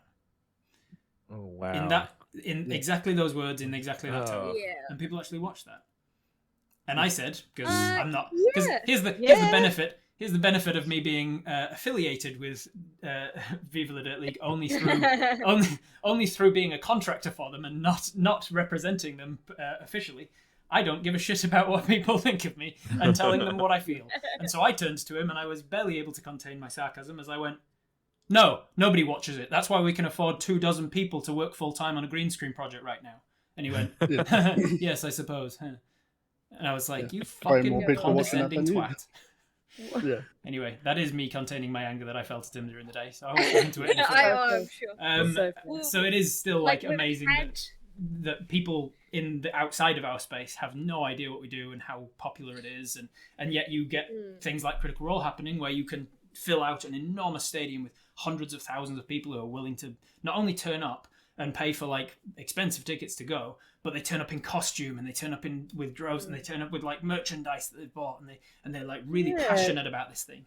And it's I had to put my mace in the cloakroom because the security weapons room. I went as check your weapons. Gareth. So Gareth was stole my I was pauldron. Pike, and I had to put my mace in the cloakroom, and Gareth had to put his it's the shoulder Pauldron. Yeah. Dragon. And we were like, "What the fuck? What are we supposed to do now?" Thanks. Excuse me, this is part of my costume. Like Yeah. when you turn up at me, conventions, man. and you have to tag the end of your weapons and your guns and your swords and stuff to show that it's fake. It was written on the thing, mace. I was like, yeah, be afraid. We've even Mine's had my mask. dad on stream, and I think even with that of him being in the room in the studio, I don't think he fully understood what was happening. And he's like, he was a part of it, and was like, okay. My family don't understand it at all. They've gotten to a stage now of like accepting that I can travel the world pretty much on a whim because I'm very successful at doing what I do. Did you show them the trophy? I was like, Mum, so I be was like, proud hey, of me. check this out. I'm the world's greatest DM. I have a trophy. It's an Oscar. Thank you so much. They love me. They really love me. They've kind of accepted of like, oh, he's able to pay a mortgage and go traveling and like have luxuries and stuff based on a full-time career of Dungeons and Dragons. I guess it must be popular with some people, but that's about as far as it goes because they're like, he tells stories for a living, I guess. I don't know. Something like that. Pretty much. That's a good way to put it. Shit. Makes shit up. So how do you find balancing like real life stuff versus the amount of work that you're putting into it? Because you all have real jobs. Well, real jobs. I'm still, I've got the inherent Three of us do. racism, I suppose, the inherent classism towards the career as well. Just even in within myself, calling it real. You've got non D&D related jobs, I should say. How do you balance that with actual like how much time you can put into it? Does it actually help to not do it for your career because then it's still like a release? It's still like an expression of creativity that you're not getting elsewhere. Well, we're not doing it for money. That's for bloody certain. But it's also, I think, it eases because there's already 9 of us trying to find the money in Let's Roll to fund 9 people's lives. It would be a lot. So it's by us continuing our jobs. 1, we're not at that stage yet, but 2, it also eases a lot of pressure off Let's Roll for it to for us to take it seriously and consider it a small business, but for it not to have the pressure of it needing to be an income. Yeah. But the work-life balance, how are we going, team, with that? Someone else take that question. It's there. It definitely is Not there. balanced, but it's there. We're doing our best. We've had a lot of discussions, a lot of meetings, talking about it. We had the spoons chat, so Spoons, yes, that's right. yeah, we talk about how many spoons we have and stuff like that, and a lot of people take Spell on what slots, they can. Thank you. Yeah, Yes, we've had chats from this is just a hobby, that's all it is, to going through like could we make this something to live off, and then it's come down to because it's like a catch-22 sometimes, isn't it, where it's like if in order for this to grow larger we need like a dedicated team of people to grow it and to put social media out and to be on top of scheduling and announcements and handling the community servers and blah blah blah. But in order to have that dedicated team, you need the money to pay those people to do it, because you can't expect them to live on accolades alone. But in order to have the money to pay for them to do it, you need a bigger team. And it's difficult, isn't it? Maybe because we are still small, but our team is quite big. It does provide that work-life balance. Like it's not just everyone, or like it's not just on one person to do it all. You've got time it can for be spread out. Yeah, spreading it among people. Yeah, and yeah, you've got sponsors. We have the lovely Shock Jockey Labs and Pluto Minis. So they provide terrain, but it's Mhm. not. But not We're not monetary asked. sponsors. Yeah. We're not monetary sponsors as well because they are also small time independent Yeah. creators, Yeah. and we just want to support local businesses. But I think as well that like 3 times a week maximum does kind of put that cap to make sure. But Is it something that like, you'd like to get towards? Like you'd like to eventually be a production studio that is full-time Dungeons and Dragons content, or tabletop roleplay content? yeah, obviously, fuck yeah. But it's Hell also the fuck like, yeah. Well, fucker, yeah, Hollywood, Yeah. if you're listening. But it's also just realistic of like, we are Australian based. That does try to change the landscape for other people. And it doesn't happen for everyone. So if we're just enjoying the ride as we're taking it and we're seeing how far we can push it, then I think that, and even like building the studio is a massive achievement. Yeah. So we'll see how far we can go. We're gonna fucking give it our all, and we're gonna have fun doing it. But it doesn't need to be a career because, again, it did just start out as a hobby. Yeah. Yeah, it's a small hope for us to become careers, but we don't need it's it. it's like if it happens, it'd be nice, but it's not something that you're striving for or depending on.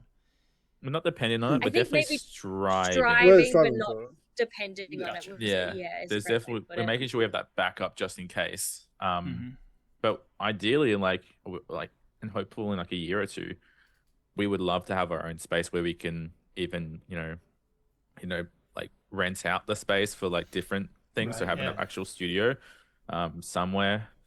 We have a lot of tech now, so that would be easily to upgrade. Like it's not as much to upgrade now, so it's definitely more possible in the near future. Yeah, or even just a bit more of like a gaming hub for Yeah. people. Like Mhm. not only is it streaming, but maybe it's a place where people can learn how to play D&D, or like like Matt from Split the Party could come over and do his charity streams there and Yeah, just gotcha. make it a bit more accessible. But it's also being realistic of the fact of a lot of small businesses start up with that intention in Melbourne Mhm. and haven't been able to make it. So yeah. Yeah, there's a lot of luck as well involved.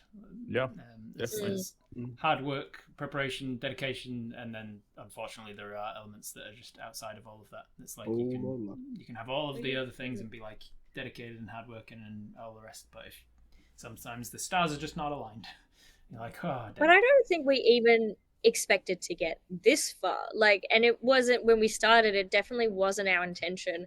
So, like the fact that we've got a studio, we have a community amazing enough to support it, and like like we sometimes get recognized in public, and that's a whole wild thing. Wow. And like we've met so many amazing people. Like that's the benefit, that's the enjoyment of Or it. you have an Andy who, at every time she goes out and sees someone who likes D&D, goes, "Have you heard of Let's Roll for Dragons?" Yes. I mean, I think it was a week like after I met Erin and Elio and Gareth IRL, and I went to my local EB Games, or like and the person, because I was buying dice.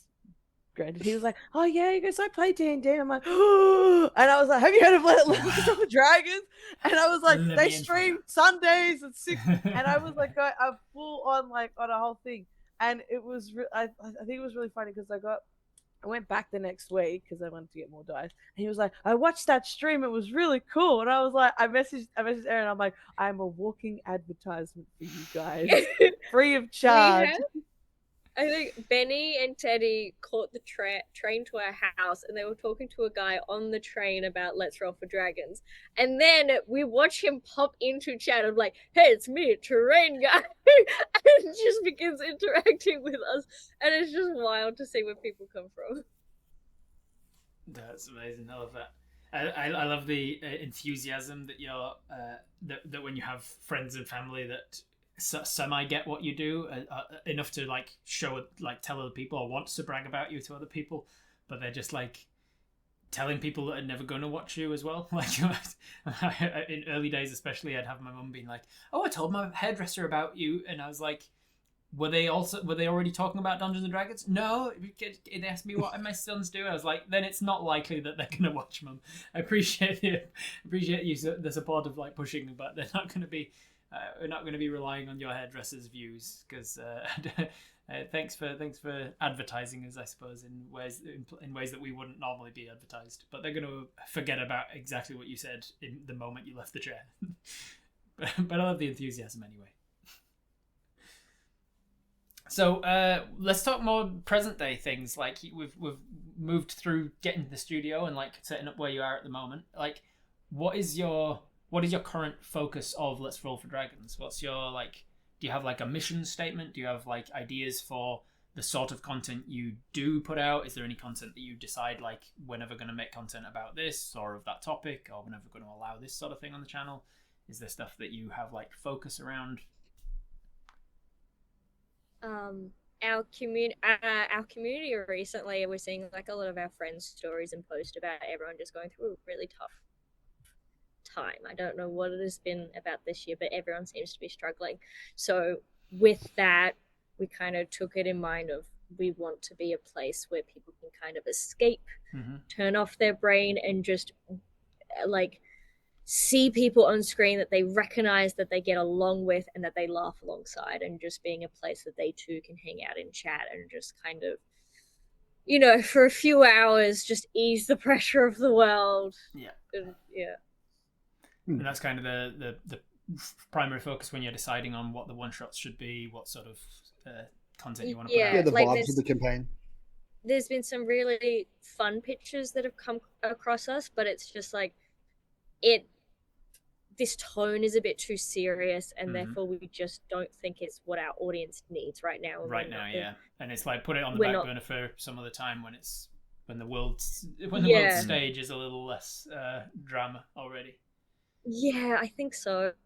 So like even like our main campaign, like the tone of it gradually has shifted, because normally it was like, okay, we'll just do serious and we'll do like heavy role play and high drama, and then it's like people don't want to watch that. They love the concept of it, but it also requires them to come back each week. Yes. And people don't really have that time commitment. So it's creating content that is quite consumable, bite sizes. You can come to our one shots, or you can just come to our mini campaigns, or you can come to our main campaigns, and there'll be separate stories that you can kind of keep up with what works for yourself, rather than a whole like years long campaign, 4 hours long each. Like that's just not attainable for anyone these days. I'm a big fan of Critical Role, but I haven't watched their stuff in a long time for that exact reason. Like I got into it about 20 or so episodes into season 1, and I was like, oh, this is great. And like yourself, Andy, I went back and watched from the first episode, was absolutely hooked, kept up with it, loved the first season immensely. Watched the second season, kept falling behind, and then like binging to try and catch up on like 2 times speed, and like had that kind of push and pull of like, I need to get to the end, and I got all the way to the end. They started season 3, and I within like I think 6 episodes or so, I was like, I'm gonna have to call time of death here, because I can't keep up with 4 hours of content every week. The landscape changed. Of like, it was very easy to keep up with 99, but to keep up with Bell's House, I don't know what happened, but it felt like everyone's lifestyles changed. Well, like post-COVID, I guess, of like, But I think we got into a pattern during COVID where we would be able to consume quite a bit of that kind of content. Like, I remember we were watching it, Aaron, during COVID. Like, some of our, you know, like, like first moments as a couple were like watching like that, like the big games, the big sessions, of Mighty Nine. We watch it live as well. So and that was during COVID. So Yep. I think the things world to change. shifts. I think as well as an element of what I was saying about like there's some benefits to having like a regular job and then a D&D stuff in the evenings. It's like you don't take it on as your primary thing, and it doesn't become all encompassing in your life. When I was at drama school, I remember one of the teachers gave us the advice of like, find a hobby that's nothing to do with acting and filmmaking, because you're marrying your mistress, is how he put it. He's like, it's no longer the thing you do for fun on the side terrible analogy, but it's just you're now turning it into your life. You're now focusing on drama as your one thing. Acting is like your life, and it becomes to a point where you don't get enjoyment from doing it as a hobby anymore. And I have certainly found some of that in my life as well. I do have the hyper focus on D&D being everything for me, but there are times when I'm going, I just need to recharge. I need to do something that's not D&D. So when I log onto YouTube to just like scroll for something relatively mindless, I'm less likely to click on that new video from Ginny D or that new video from Pointy Hat, because I'm like, that's D&D content again. I'm trying to rest my brain from having just done a full day of that. So there's also having like a year's long of content or like massive campaigns put a lot of pressure on the fans to stay up to date. And like, I think I even heard it in your voice of like, there's a slight guilt or a slight like, am I a bad critic because I haven't watched the recent campaign? So it's like, we don't really want that pressure on the people watching our content. That's not what we're about. So we're like, although we would love YouTube to be a priority for us, we're currently just in the here and now. How can we best engage our chat live during stream and provide them the best experience in the moment? Yeah, it's one of the driving forces is why Viva decided to do the half-hour content approach for our campaigns. Like, we'll film one table session and then divide it into half-hour chunks with green screen cutaways to just keep it accessible and bingeable. People can watch it on a lunch break and keep up with it every week. And then release supercuts of like this is the whole table session, this is the 3-hour thing, but it's every so often. And then we moved to a shorter campaign approach as well, because even at half-hour chunks, that main campaign ran for 5 years and is 250 episodes. And so it's like that. Even that is like, that's too much to ask somebody to on-ramp if they've not heard or seen anything about it and they're suddenly coming in now. We had to then go, okay, well, on top of the half-hour chunks, we also need to do recap episodes of like, this is everything to get you up to episode 60. And then goes from 61 to 120 or whatever. And like, here's your recaps if you want to jump in halfway through and you don't have the time to spend on keep catching up. And so for the latest campaign, we decided like, we'll just do 6 sessions, done. And then that'll be like 50-ish episodes. And it's also people's commitment, like people signing on for a full year and like keeping their schedule free for that long. Whereas like, okay, just 8 weeks, see how you go with that. Yeah. A lot more doable. And we're very neurospicy, so our ADHD doesn't last that long. We hyper focus on a new thing every month. So, it gives us also a chance to mix it up. Yeah, I feel that hard. I'm going to move into chatting about like future stuff for each of you in a moment, but I just want to remind the chat that if you want to ask questions, there's a section at the end where you can do so. So ask them now with the channel point redemption. That goes into a list, so none of the questions get missed, and then I'll ask all your questions at the very end. So get the questions coming in. Let's talk future. What's your near future? Firstly, like what's between now and October on your schedule? What sort of one shots can people look forward to? What are you promoting? And then we'll move into like I was like, long time. day kind of What we at? future goals. August. The way that I'm like, August. Yeah. Okay. So, in the meantime, we're doing a Date Everything one shot where people will be coming in to date our studio. Will be the items of that one. And then we're also doing a K-pop Demon Hunter one as well. How do you set up so you set aside a time for the DM and say like, hey Andy, you've got this slot, and then Andy pitches the one shot that they want to run, and then like that, or do you go, I really want somebody to run a Date Everything one shot, who wants to take it? We have a kind of, so Andy does fortnightly, and then one of our GMs does kind of the other fortnightly. Then we have a guest star GM spot, and then when it's something that we're all hyper focusing on and is filling our feed, like K-pop Demon Hunter, I'm like, sweet, let's set aside a weekend. And so sometimes it will be, here's an idea, who wants to run it? Sometimes it will be, here's a date, what do you want to run? It's a mixture between the two, essentially. Yeah, for the one shots at least. Yeah. And then I just gobble them up like no tomorrow, and I'm like, yeah, I've got time, blah blah blah blah blah blah. Yep. And everyone would be like, "You've had 3 this week." No, I know. put it down. I mean, Give it to somebody that else. that was how I started when Aaron asked me to be a one-shot GM. They were like, "Cool, what do you want your first one-shot to be?" And I was like, "Well, Overwatch has to be Overwatch. Has to be. I need to create a one-shot based on Overwatch." And then from there, I went into Marvel Rivals, and then the Final Destination, yep. and then it was like it just kept you like you just keep going over and over and over, and like it might be a hyperfixation that I have, but then Aaron will be like, I don't have it, but if you want to run it, this date's free. Like, right, yeah. So anyway, I interrupted. You said you were doing the K-pop one, and you said you were doing the Date Everything one. What else we got? Yeah. We're Jurassic Park? currently Jurassic Park, yeah. This Monday. Monday. Monday. We're Witcher. hoping to play test LNL's new D&D classes that he's been working on. And then Matt from Split the Party is going to come join us.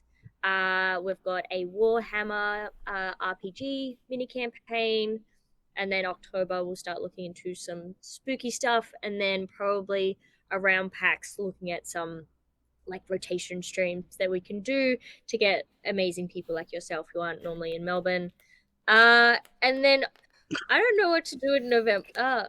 Well, I don't know. That makes me kind of be like, maybe sorry, we this is are so embarrassing. Sorry, We no, are not now. No, Maybe a small time streamer, you know. I'm just doing that. Yeah. You're too big rest of for the us. stream, You're I'll too just- big for us. oh my Fuck gosh. you! I don't think I'm your gonna go to ego your will fit in the house. studio. Yeah, Nah. my ego don't fit nowhere, mate. We'll make. Hey, look, I am I'm too big cooking for a most one-shot. places, Gareth.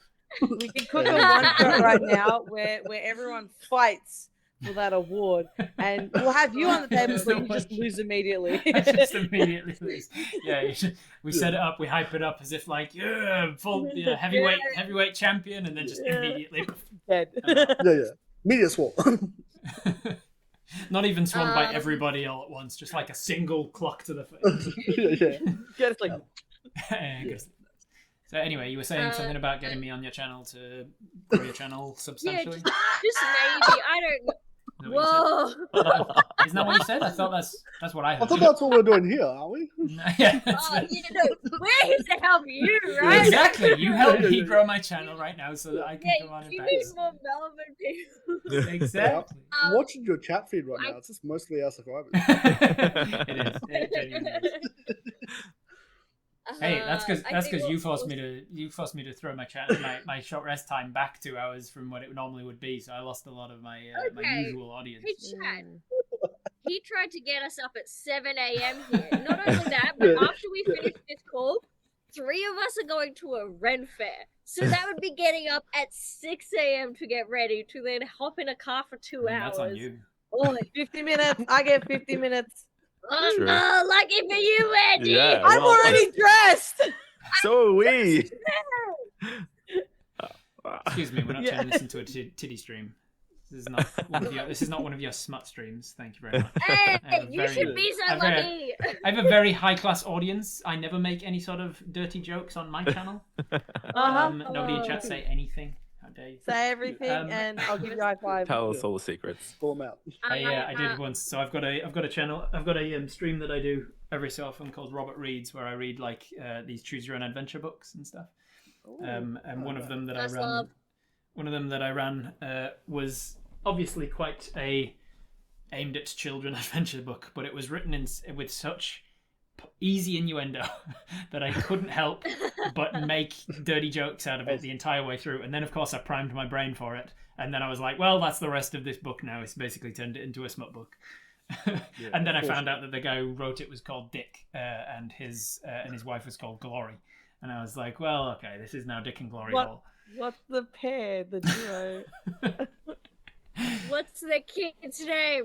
What's Hole. the kid's name? Whole and Yeah. half. Yeah, exactly. It was a bit of a smut Slamming it book. back. Yeah, exactly. Not my fault.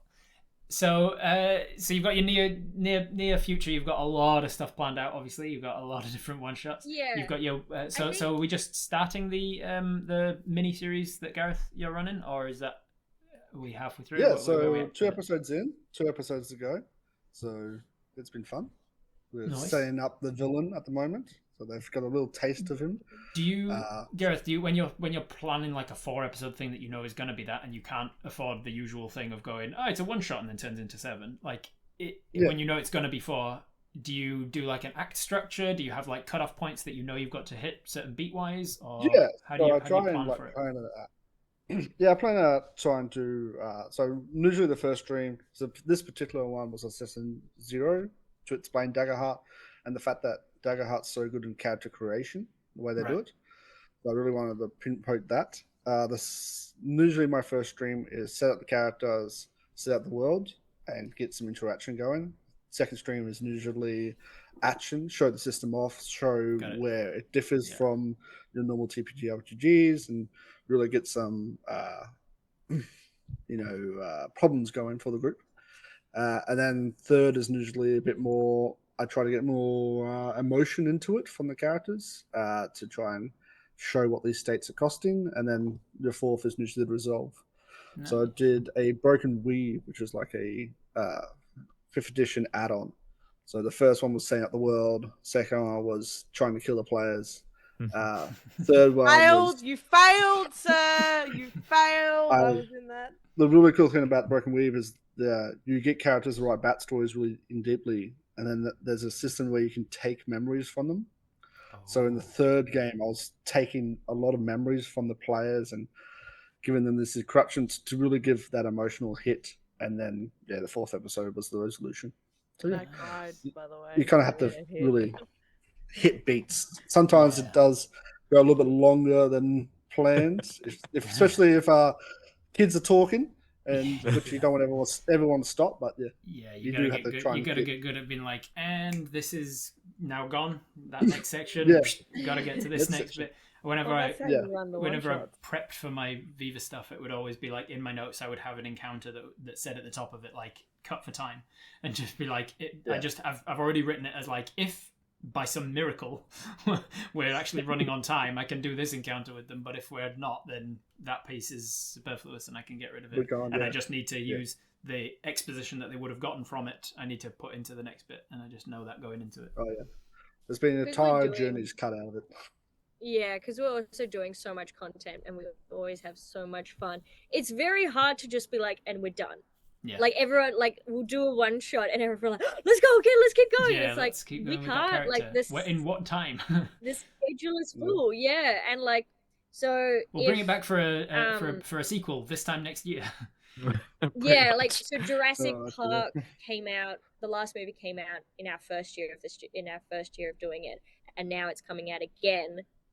The new one, so we're now getting some of the players to return, but they're not playing the same characters, technically playing different characters. So the possibility is there, but it also depends on what world else is going in the pop culture schedule.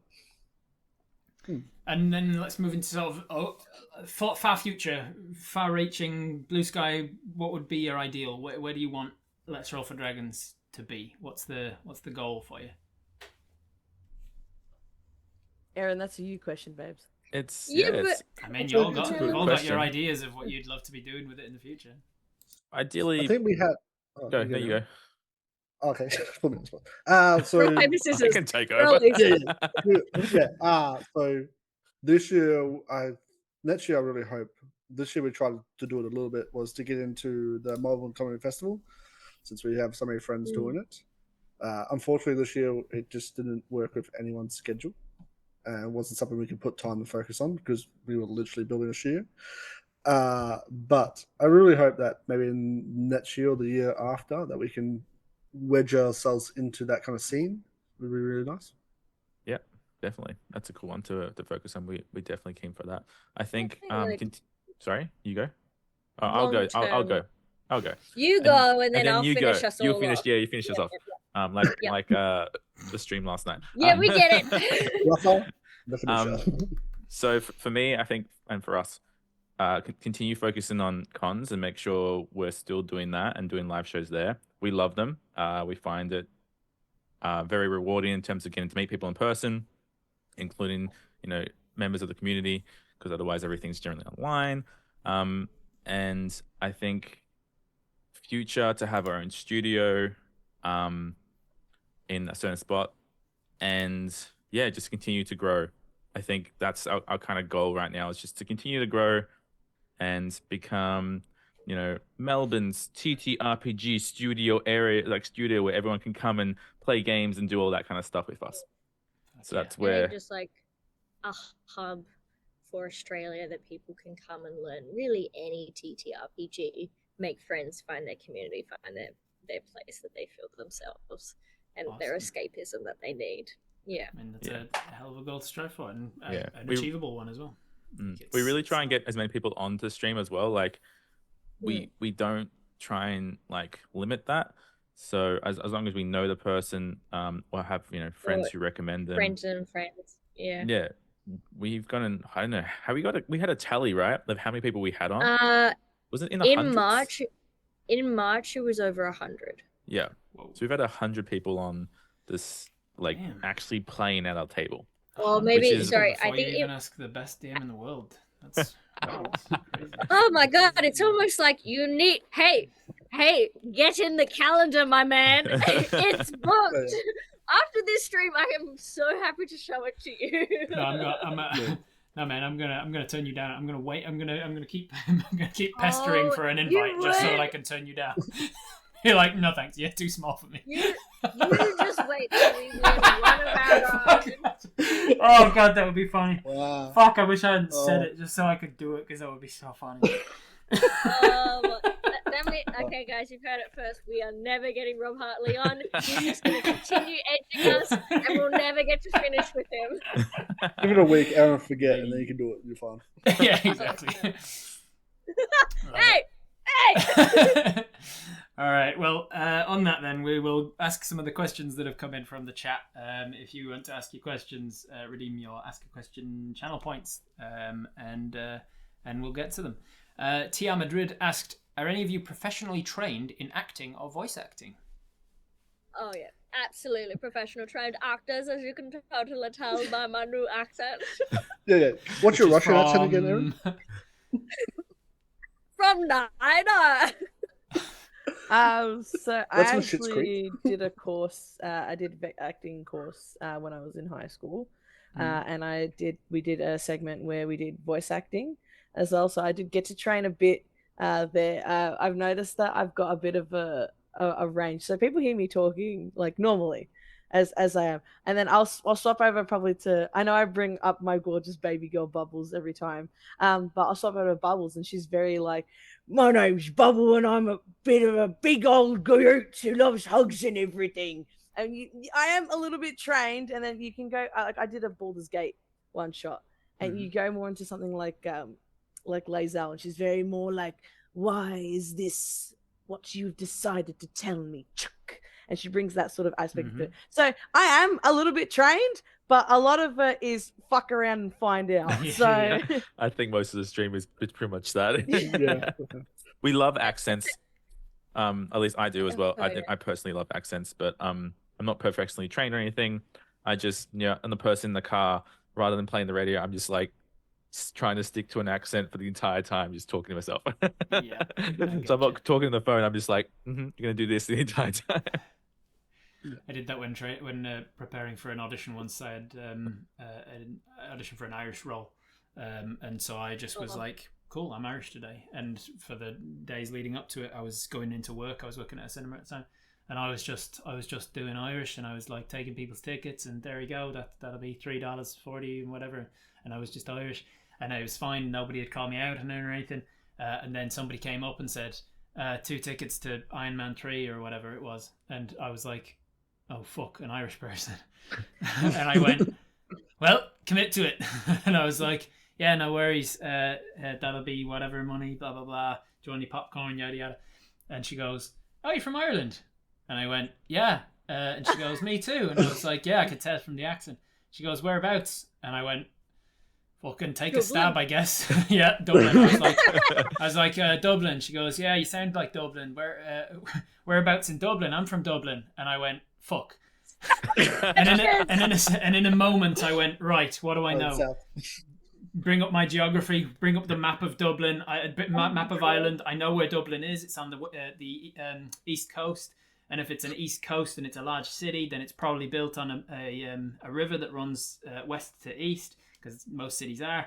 And so there's probably divided into a north and south. So I'll just say south of the river. And then I went south of the river, and she went, I'm from north. And I was like, cool. Anyway, that'll be whatever. And I took the money and she left. Deception, roll. And years later, I think last year or the year before, I was on a podcast and one of the hosts was Irish, and I was relaying that story. And he goes, you do sound like you're from south of the river. That's exactly the accent you've got. And I was like, what an amazing coincidence that the accent I've practiced over the years sounds like the place that I just stumbled onto to try and commit to pretending I was from Ireland. Yes. That's so good. Gotta commit. Aaron would have failed on that because they wouldn't know where Dublin was. Fuck you! Just because I don't think Alaska exists doesn't mean. Drive by. Don't think we've got time to delve into that, but I definitely want to ask about that later. We've got what is your favorite? When you were talking about providing a candle as a way in to the Let's Roll for Dragon people. What is your favorite candle scent?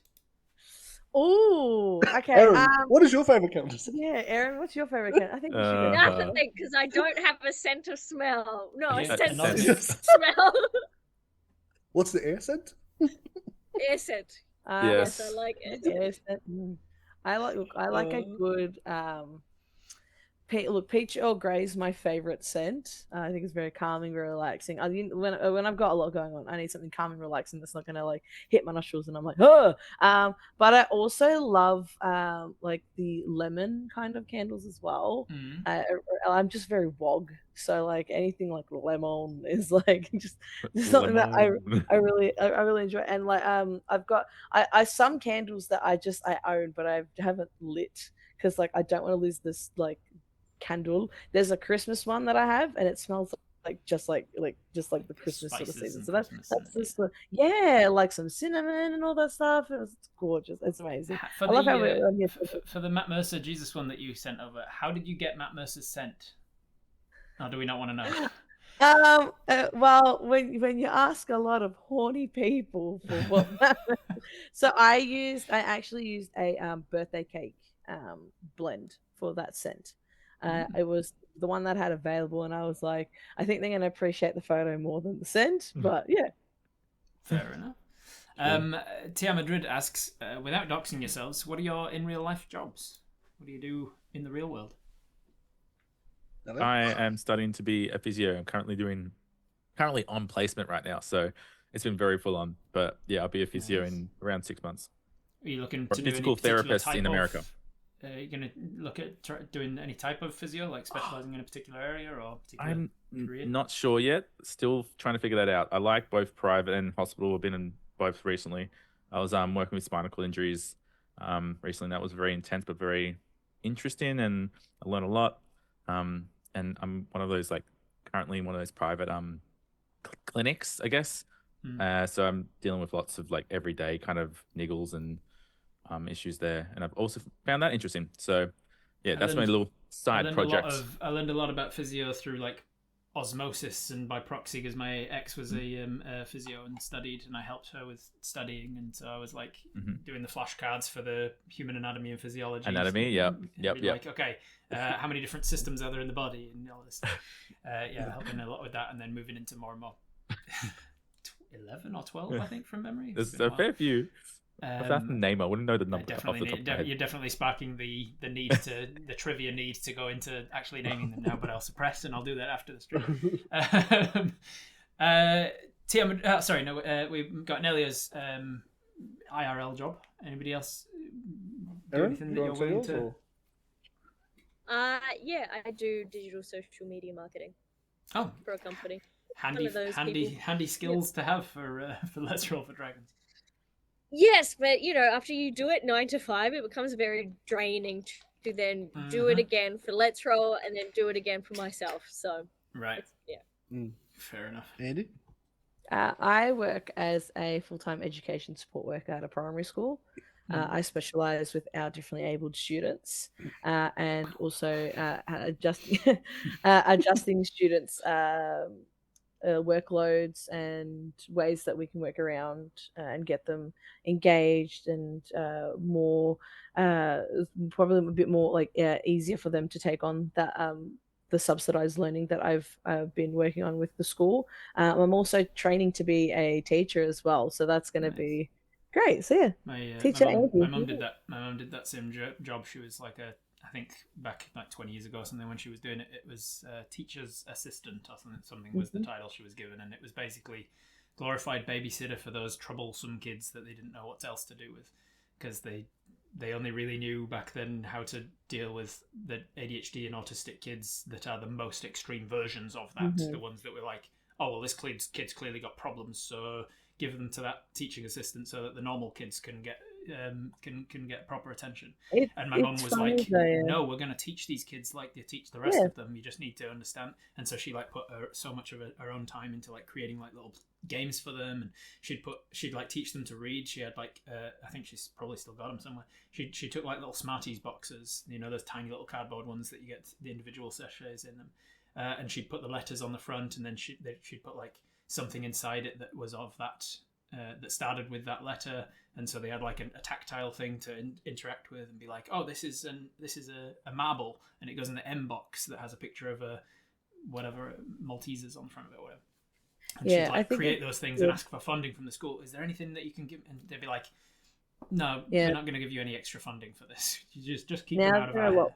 They're a lot better, though, schools, in regards to that sort of funding. Yeah, and I imagine they would be. When I'm working with students, this is something that the viewers can take home as well, is having lo-fi or something that is non-lyrical playing in the background really helps. When I'm working in smaller groups with students, because I do some tutoring sessions as well, I'll have lo-fi in the background, and I've noticed that it helps calm a lot of students. And as myself with ADHD, having that like white noise or that sound in the background while I'm doing things really helps. But it's a really rewarding job, and because then I have like the kids have their imagination, and I play up what they're imagining, and they'll be like, oh, like I'm imagining like a British person, huh? And I'll go in there and be like, British you're talking about? Well, how about we do a bit of our work, and then we can go more into about being British. And they love it. They bounce off it so much. Nice. Sounds good. Sounds very fulfilling, which is good. Your turn, Gareth. Yeah, I got the simple one. I just do warehousing. I just do donuts and forklifts all day. So. Nice. Just doing that. Just the one wheel that yeah. You enjoy it at least? It's the most it's not bad. Like gives you keeps my head clear that I can just think about D&D during my day job. Yeah, that's good. It's something that's quite like after university when I was first getting into D&D and I was studying mathematics at the same time. I deliberately would walk home from school from uni every day, and it was like a 45-minute walk. But it gave me that time to go like, all right, turn off maths academia head and like think about D&D that's going on tonight, and what am I preparing for that. And it's nice to just have that time that's set aside in your day-to-day life to think about stuff. The idle time. Listen to some podcasts. Tia Madrid asks specifically for Erin, what can you tell me about Alaska? Okay, it doesn't exist. Like, where is it on the map? You don't know exactly. Like, what good has come out of Alaska? For context, nothing. For context that I maybe should have mentioned at the head of time, Tia Madrid lives in Alaska. Yes, sweet. One of our fans is also from Alaska, and I refuse to acknowledge that he's from there. It just became a bit on stream of like someone was like, "Oh, Alaska," and I was like, "Yeah, Canada, right?" I see. No, we were trying to explain for like an hour where Alaska was to Erin. How does it take that long? Picture it. Oh man, the map in Erin's head was like, she's like, I just remember the map focused on Australia, and I was just like, there's no map where it's focused on Australia. Yeah, Australia's in the middle. And then like there, we've got Russia up above, New Zealand's to the right, Tassie if we're on there, and then we've got, what is it, America.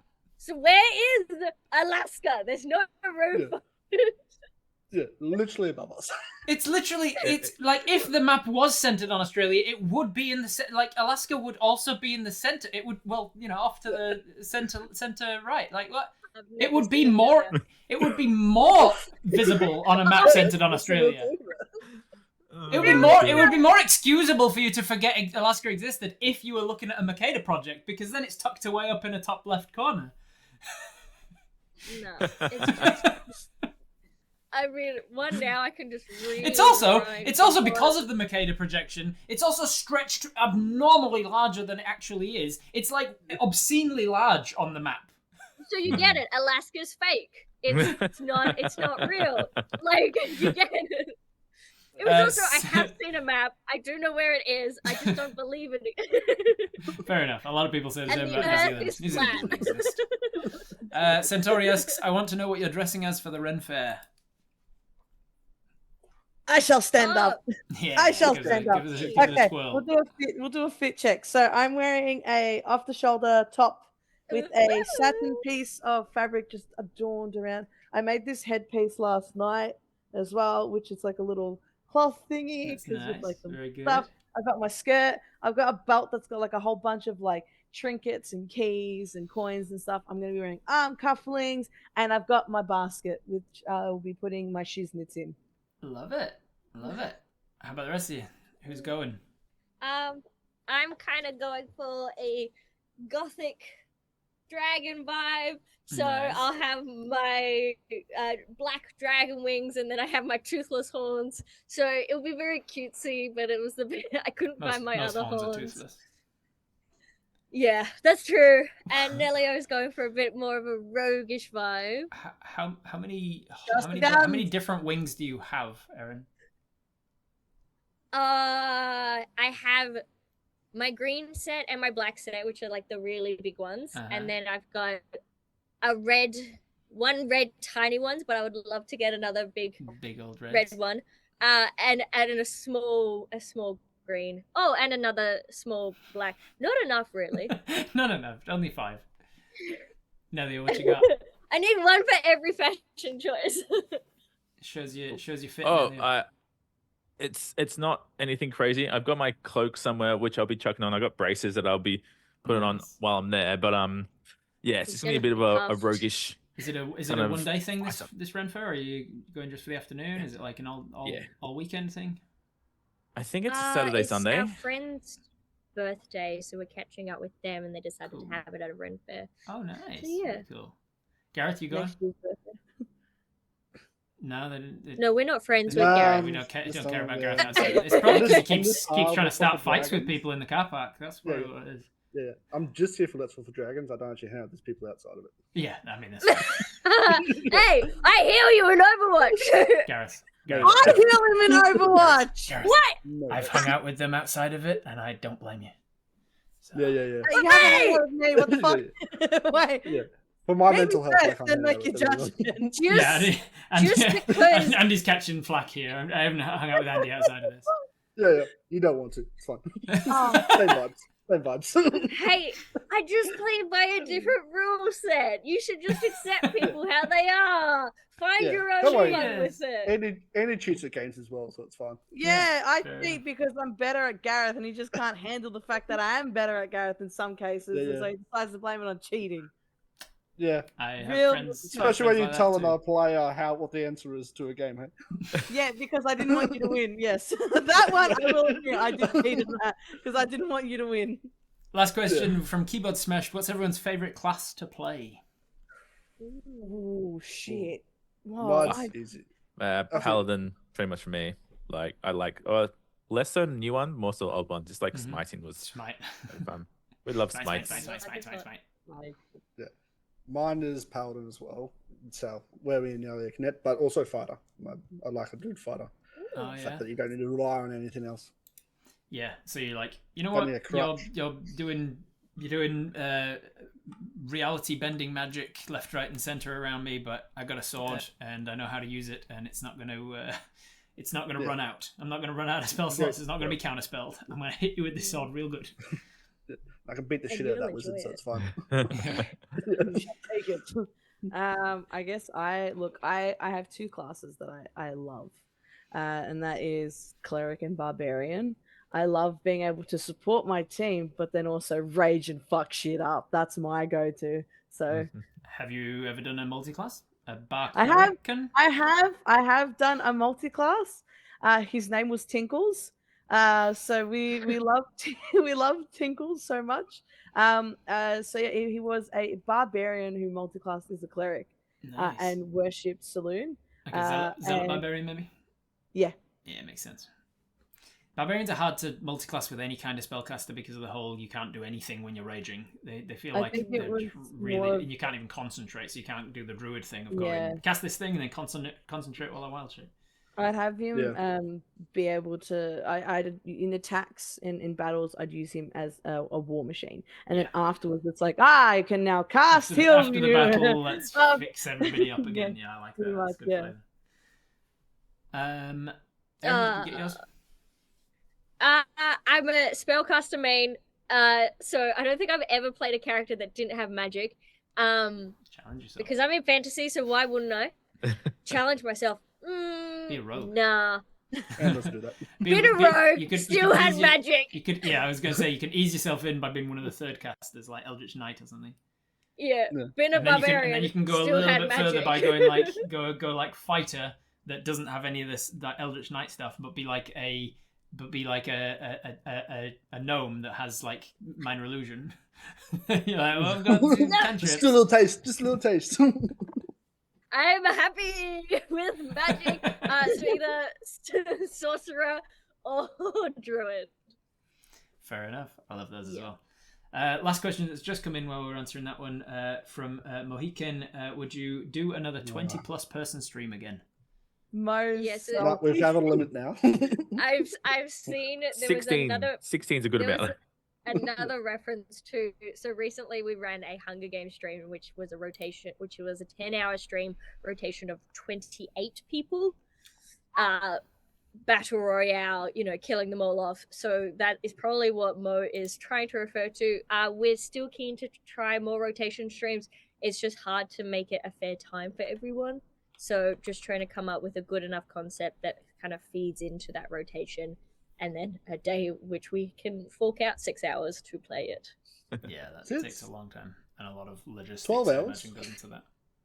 That's true. Yeah. So that's all we have time for. I don't want to hold you from your run for any longer. So thank you very much for joining me. We are finished with our short rest, which means that we get to roll some hit dice, recover some. Maybe if you're a druid, Erin, maybe you're a druid, you get some of your wild shapes back. Fighter, Gareth, you got your second one? I cast Fireball on Rob Hartley. Oh, unfortunately, he Give me the spells it because he award! sees it coming. No. He's just the greatest DM of No. all time, so he. I Counterspell. counterspell. Someone help me! I Someone Wait, can't. hi. Well, what, can't well, see no, what it, I'm hearing right? is I'm that You need to- Rob Hartley barbarian. again is shutting down a small content Yeah, creator. I'm gonna oh yeah, pop for sure. barbarian. Wow, Downfall. yeah. Unashamedly so. I play by different rules. On Rob, and that will make you. No. I will sit on Rob, meaning you can't move. So you Sit on him. Andy, You're not doing this funny anymore, assuming okay? my strength's got a. I'm gonna turn this into a smut stream if you're not careful. I mean, Well, it we've got has a been spe- established. Look, in party fighting is not the way to defeat this cheese dragon. Okay, we've got to save our spell slots and stuff. We've got to go after this cheese Oh, dragon. no. But my cheeks have You're endless. here for the spell slots. cheese. Your cheeks have got endless spell slots. Lord. And on that note, my cheeks have endless spell slots. We're gonna raid out. Where can people find you, and who should we raid? Let's start with where can people Ooh. find you first? You can. Well, do you just want to go general or each individual?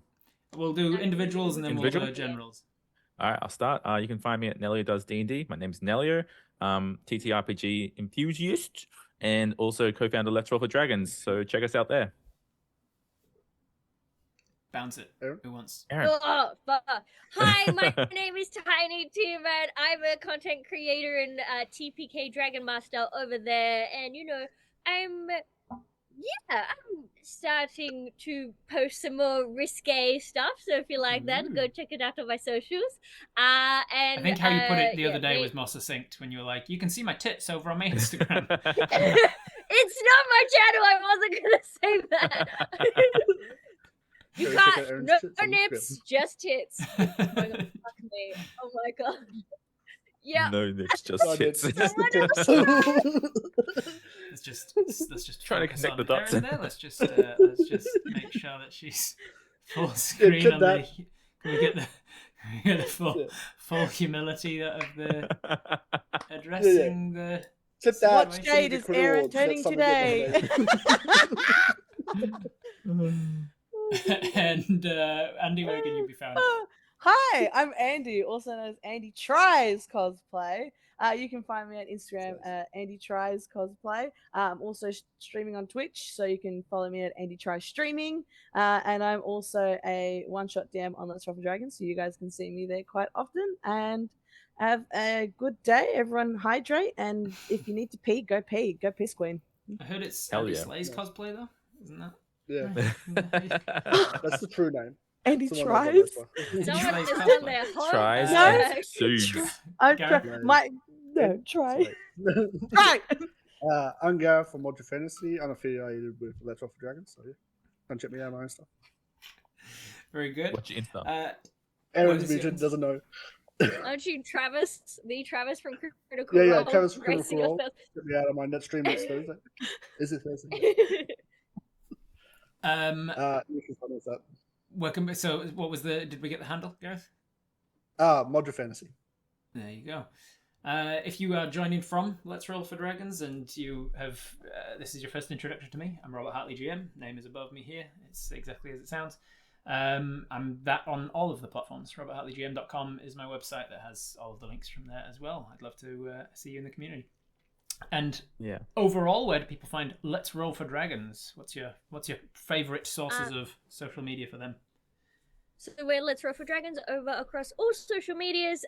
Twitch is the best place to hang out for us. But if you're interested in joining any of our one-shots and are Melbourne-based, we post them regularly up on our Instagram. And if you want to catch some of our previous stuff, YouTube is the best place to do it. Yeah. We stream go. Mondays, Thursdays, and Sundays, 6:30 Eastern Standard Time. Perfect. Thank you very much for joining us, everybody. Thank you guys for your patience in being roughly ignored while we were chatting around this. Well, I was going to say tavern, but we were in a cheese cave or something, weren't we? Thank you for Secret being tunnel. here. Secret tunnel tunnel. and the blue cheese. Is there anyone that you'd like to raid? I always give the option to my guests. Oh, who's Ooh. live? Live. Yeah, check them out. In the meantime, I will answer the Tank Hunter's final question that just came in. What kind of GM are you? Have you won any awards? Yes, I'm the best GM, and I have won an award for it. Yeah, the Crit Awards. At the Crit Awards, which stands for Creative Recognition in TTRPGs. It's a nested acronym. It's basically the Oscars for Dungeons and Dragons and TTRPGs, and I won Best Dungeon Master of all time in this universe and the next, forever and ever, amen. Which I'm pretty sure was the name of the title. It's title of the rigged. award. And I won that. In perpetuity, you- I'm pretty sure it said as well. So that's what type of GM Were I you am. up for anything? You were up for something this year, right? I am, yes. I'm nominated for my best one-page RPG that I wrote called Werewolves, about Ooh, children that nice. turn into dogs at inopportune moments. It's very Beautiful. fun. vote Got for the their competition dogs now, out. That's what. I don't have Uh, anyone to raid. Does anyone have anyone to raid? No, none of No our one- no- All communities right, Yeah, I will no, make a no, choice fine. then. Let's see who's online. We've got quite a few folk. Let's read the Mandy, because that's appropriately one of the other people that I beat at that exact same award. Nice. So we will. And I think they're up we'll for it raid again from- this year, right? No, not for that award. AJ is from Winter's Tales. Yay. And Whitney as well from Smoking Glue Guns. Oh, sorry, I was also thinking up for- Mandalon is up for it this year. The Mandy was one of our other competitors for that award. That I did. I mention the award that I won. Oh The my best GM. Oh I won the my best GM. It's all right. God. Aaron, 10. this one here, I beat Aaron, you win? and I also beat Mandy. Why who's is this rating like right now. Taskmaster main guy energy? Like, fuck me. Look, if you didn't expect it, you didn't listen to my acceptance speech where I specifically said no, I'm going to be I infuriating about this listened. for all time now. Yeah, no, I'm just gonna give you grief. Like, what an ego on this guy. Can know, you right? believe it? All right, It's what out I in the do best. parking lot. Let's fucking go. See you later, everybody. See you in the next one. Bye for now. Thank you. Bye. Whoa, what an interesting chat. I really liked the guy who was doing the chatting most. That was probably me. I can't stop talking. Don't forget to like the video and comment which is your favorite bit.